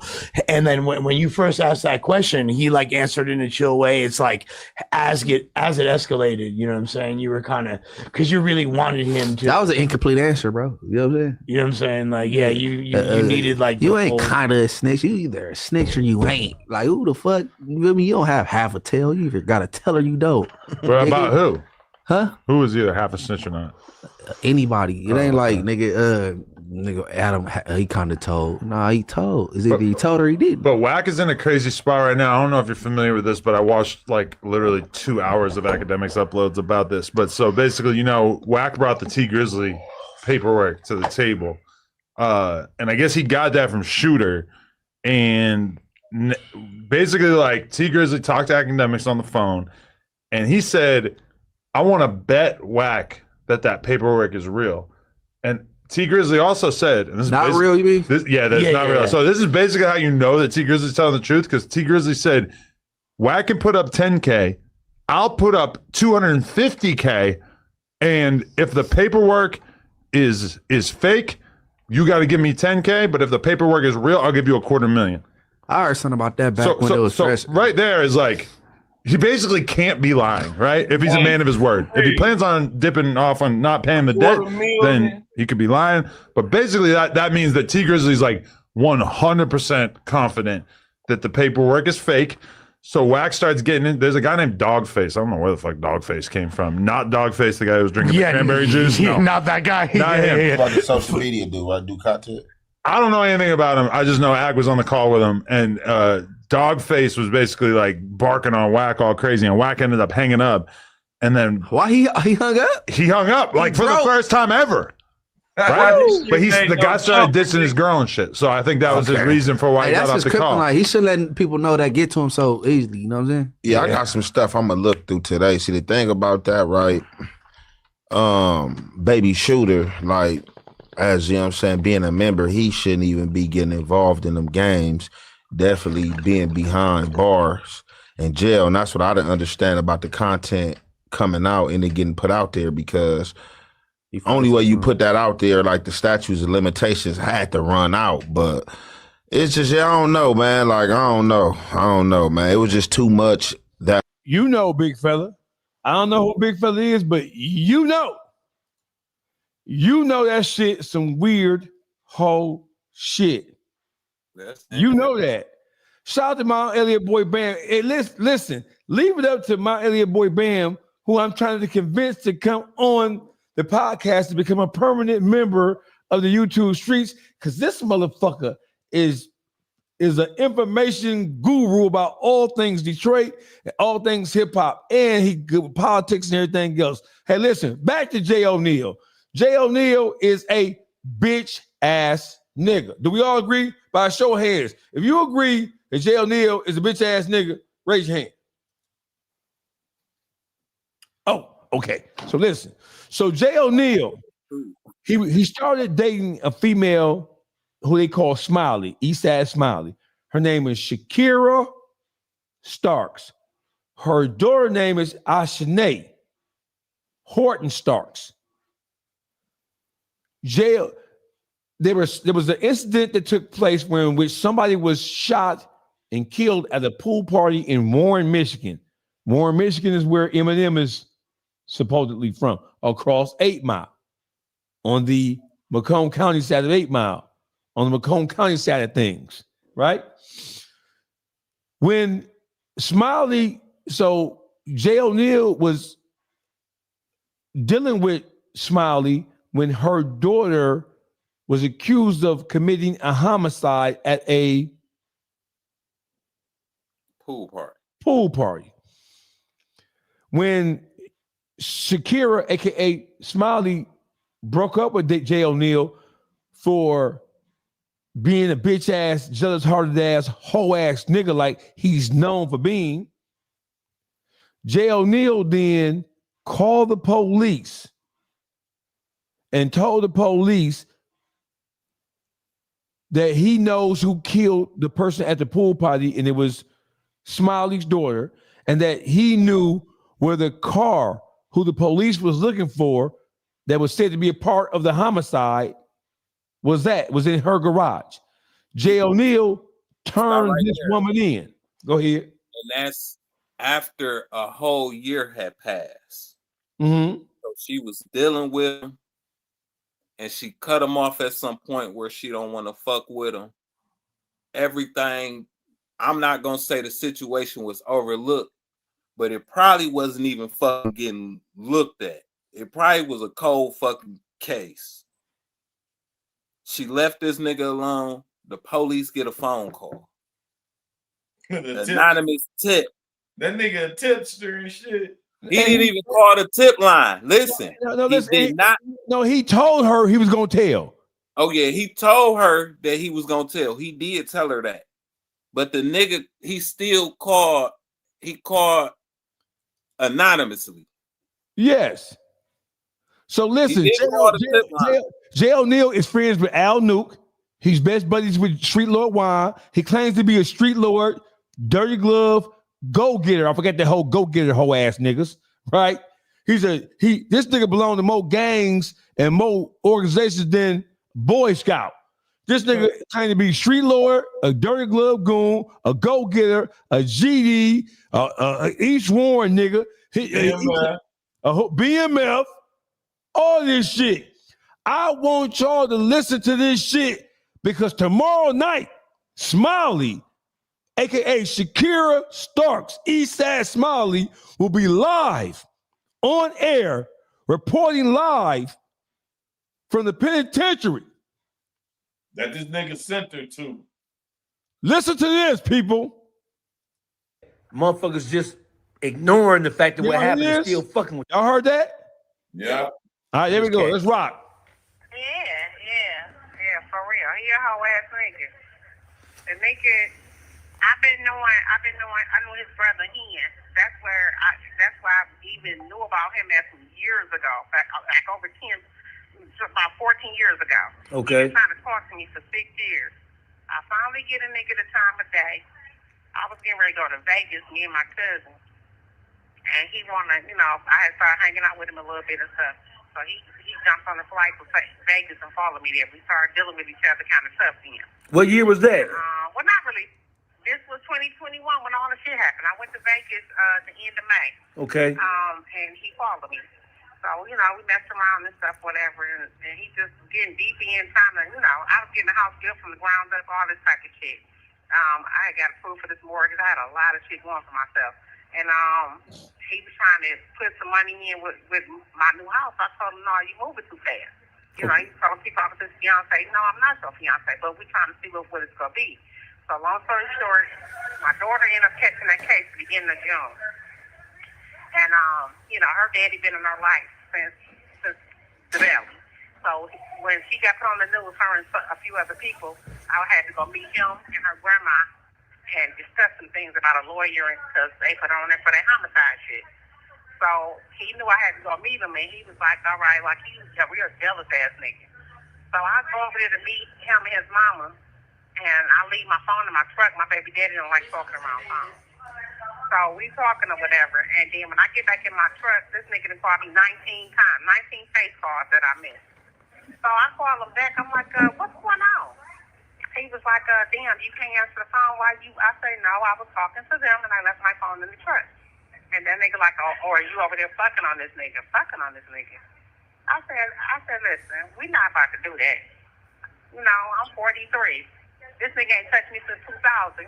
But that's neither here nor there. Our kid is on the news for a homicide, and I'm trying to understand why you worried about if I'm fucking this man or not. So I nutted up, and he apologized and begged me to forgive him. Then he turned right around the next day and say she made her bed, she got a lie in it. I did everything right then. Damn, that's a hoe ass nigga. That's a hoe ass nigga. Yeah, he a real hoe ass nigga. So what I did was I said, you know what, Jay O'Neal, that's your last strike. I'm super good with you. You know, and he was like, okay, what that mean? And I hung up. And then he kept texting me like, can you meet me so we can talk? I'm sorry, I just been done wrong. I got trust issues, and I ain't respond. I went to that liquor store he be at on the west side over there by 6 Mile and Myers. Mm-hmm. I recorded myself taking that go-getter's chain, and I gave it to the nigga who run it, the black nigga. I forget their name. I gave it to him. I said, let your boy know I gave you that chain. And I sent him the video. I said, your chain is sealed and delivered. Don't contact me no more. This nigga texted me for hours straight about me being cold-hearted, heartless, don't give a fuck. Oh, is it gonna be niggas waiting on him in the parking lot like my daughter killed that girl? He talking crazy in the text message. Right. I said, I don't know what you talking about. He kept saying, you know what, I'm gonna have to just tell the truth about what I know. I said, well, whatever the fuck you just speculated, whatever you was talking about, I said, I'm assuming you're talking about with the Warren Police Department. I screenshot a number, and I said, go ahead and hit him up and tell him whatever you want to tell him. Quit calling my phone and quit texting me, and I blocked him. That was June 10th. I'll never forget this shit. It's like, it's embedded in my head. My son got all the text messages from this nigga. June 10th, I blocked that nigga by like 7-something that night. June 11th, I was going back down to pick up the $5,000 I gave Wright Blake for because her daddy didn't want him as her lawyer, and he said, we're going to wait and see if they issue a warrant. So as I was going to leave out my house to go do that, they apprehended me on the service drive because I stayed in Roseville, 696. They said they getting ready to activate a search warrant in my crib. The affidavit had a male anonymous caller charged me in at 11:45 a.m. on June 11th morning and told him the vehicle used in the homicide is parked in her mother's garage. He the only nigga that was at my house. I don't have people at my crib out of my condo. That was never a thing. He was there when my daughter, brother put her car in my garage where we normally park shit at. And he tried to partake in the conversation. I sent the nigga outside, like, let me talk to my daughter. This nigga told him that the murder weapon was in my fucking house. Damn. This nigga told him that he told him I keep a gun in my Durango, a pink one. It wasn't pink, it was purple, to be technical. But yeah, he knew I kept a gun in my Durango because, I was doing me out in the street. This nigga told him that, and he told him it was some type of heated situation that occurred with my daughter. He don't know exactly what, but once he seen it on the news. A lot of times when somebody gets into a situation like this, and I know that people be reaching out with the paperwork and reaching out with the stories, trying to communicate this, trying to get it out there so people know who they're dealing with. So how hard has it been for you, and who you been trying to get the story to? Who you been trying to get to? Okay, so, I know a lot of people, all right? And for one of my friends, one of my close friends, he is Street Lord Rook. So I spoke with him. I sent him out some paperwork. And to my understanding, he said he missed Mr. Street Lord Wine. My thing is, I don't know if they're still dealing with the man, but I know a few other people whose names I don't want to mention. I know they quit dealing with him. There's some guys, deep into the streets and whatever the case may be. They quit dealing with him. And I've been trying. I haven't had no luck. A couple other people I asked them to put it out there. They just haven't done it. The main people that I tried to reach out to, they said they did the basics, but nobody really put the big effort into doing it for real. So you told Street Lord Rook, and you sent Rook the paperwork too? Street Lord Rook got a copy of some of the discovery with that nigga name in my paperwork. He for sure do. Okay. We're gonna try to get that about a Rook then. Huh? We're gonna try to get that about a Rook. Rook gonna have to. So Rook does have the discovery with Jay O'Neal and told on the motherfucker in there. I got the exact paperwork where it says Dewan Harrison, because that's his name. Right. You know, told the police basically about the gun being in my car, about my daughter clearly was upset about an issue that happened, but he was told to mind his business. He actually conversated with this detective multiple times because in my discovery, it's a first interview, second interview, and my lawyer also tried to obtain the copy of this anonymous caller that called into the police department, the Warren Police Department, because we asked them. We said, y'all got a Crime Stoppers, thing, because y'all put them all on the news. Do they have a Crime Stopper number? He said, no. He said, well, how did he get in touch with you? This was a motion that was argued back when I was still in the county jail fighting the case. Right. He say, well, do you have a recording? You got notes that you took? And then the detective, no. He's like, well, how did he get to you? Because all the calls are reported to the police department. When did you talk to this man? We want to record. We want to hear this. Because they were saying if he didn't give the detail that the detective implicated in the affidavit to get the search warrant. And so with that being said, he kept saying he had nothing, no notes, nothing available to help solidify this alleged anonymous caller, which I know it was him.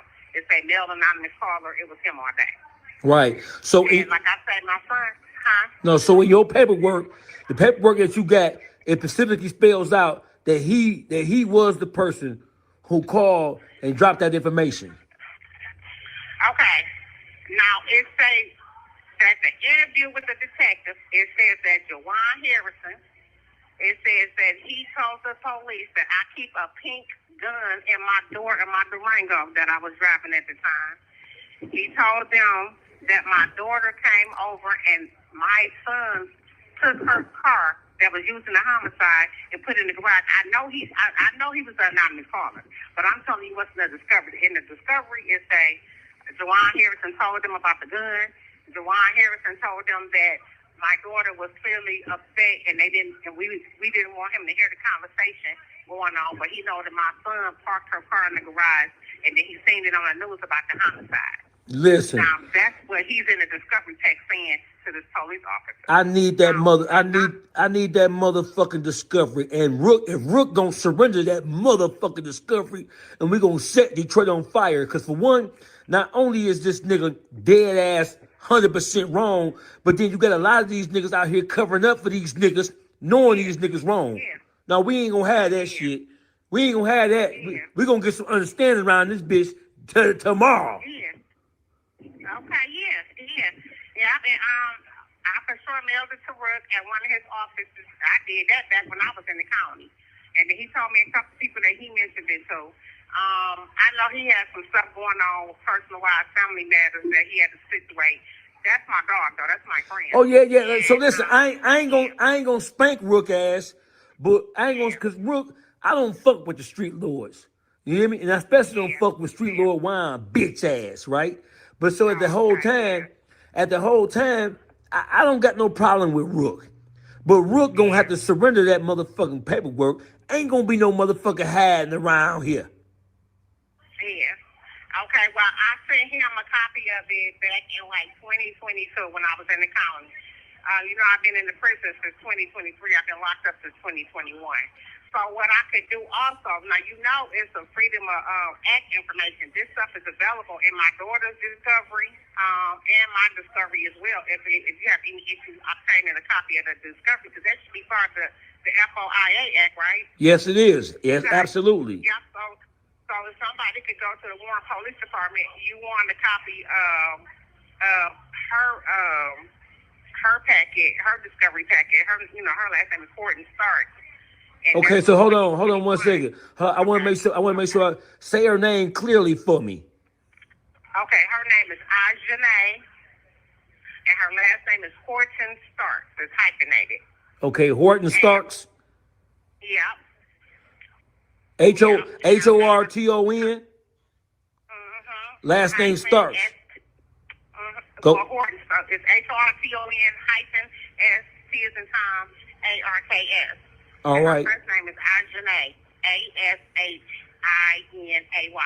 All right, and what the streets know you by, just so we can make sure we can verify who we talking to. Well, everybody know me by Smiley, but my name is Shakira Starks. Yeah, everybody call me Smiley out there in them streets.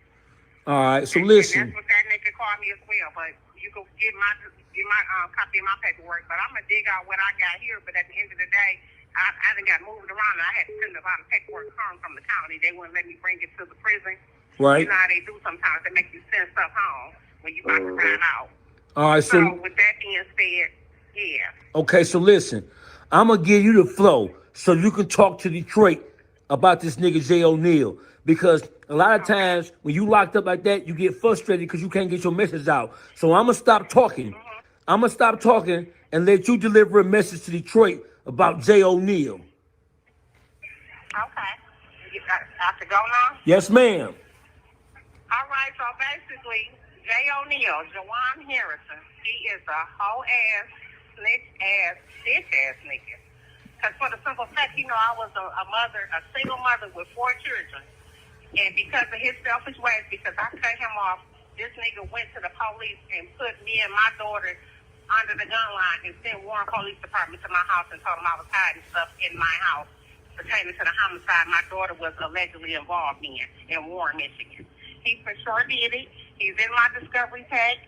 He tells about me having a gun, keeping a gun in my vehicle, being in the game, and he also told him about how my daughter's brother parked her vehicle in my car. In my garage at my condo.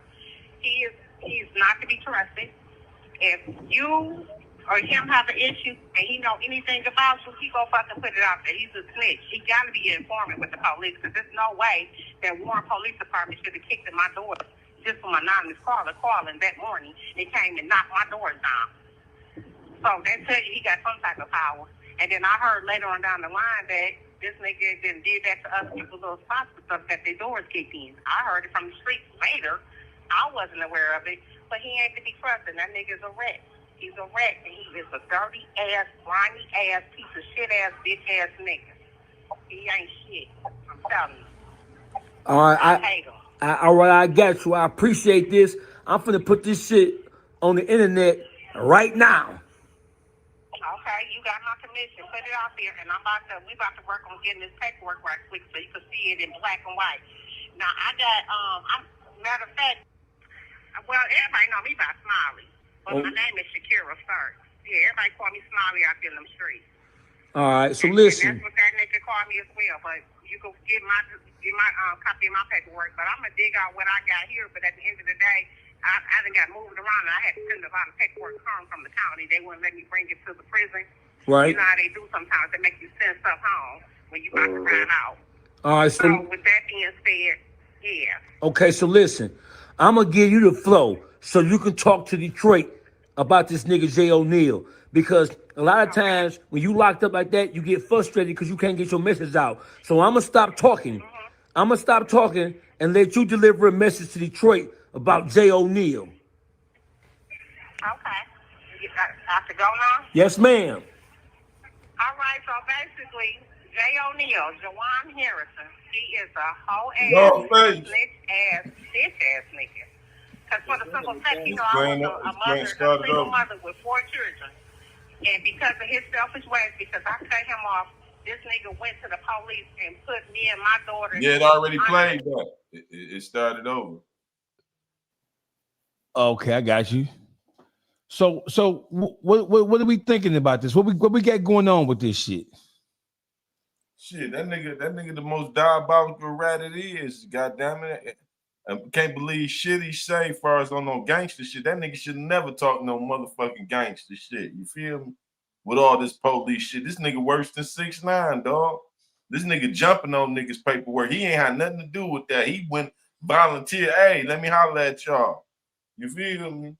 He go running his mouth though. Every situation that we know of that he ran his mouth about and told on, it was literally bitch ass shit. Cause he a bitch ass nigga. It be some bitch ass shit. Dog face a picture. This she leave him alone. Like, nigga, it's more pussy out there. He said, no, she ain't fuck with him. She gotta go to jail. She don't fuck with him. She gotta go to jail. That ain't funny, bro. That's diabolical. Like, nigga, man. There's more pussy out there. Bro, that ain't got nothing to do with no pussy, Boogie. But the most diabolical thing, these niggas that support him and that's his friends, the niggas that support him and that's his friends that back that shit, that's the most diabolical shit. You feel me? That's why he get off with it, because niggas will still accept him and let him be around these whole ass niggas, dog. You feel me? They don't even question it. Sucker get a chance to play it on stand one. You feel me?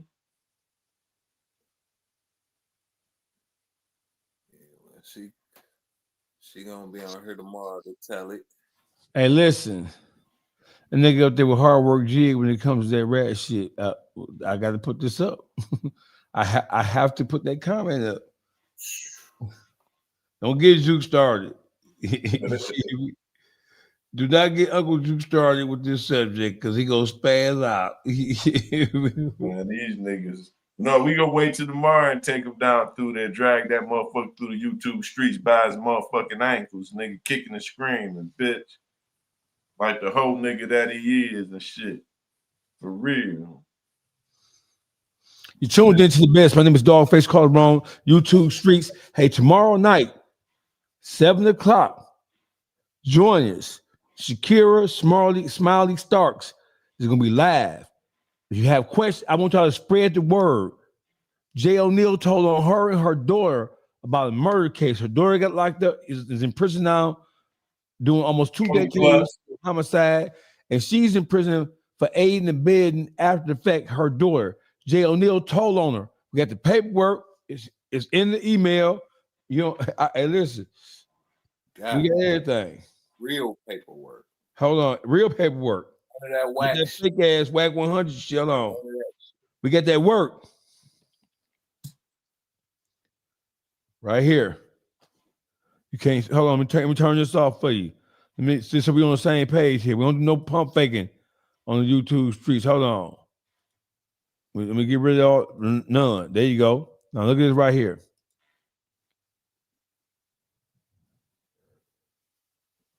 That's that work. We got that work. There you go. We got that work.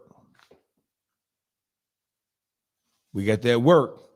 Tomorrow night, Shakira Starks, aka Eastside Smiley, will be on the YouTube streets. We put it on the flow. So for all you niggas who've been supporting, who knew about this shit, who knew about this nigga around telling no motherfuckers. This nigga told on a female and her daughter about a murder because he was mad because she didn't want to be with him no more. It don't get no more sinister and diabolical than that. Y'all tap in. Tomorrow, 7 p.m. Eastern Standard Time, Smiley, Eastside Smiley, she gonna talk to the whole world.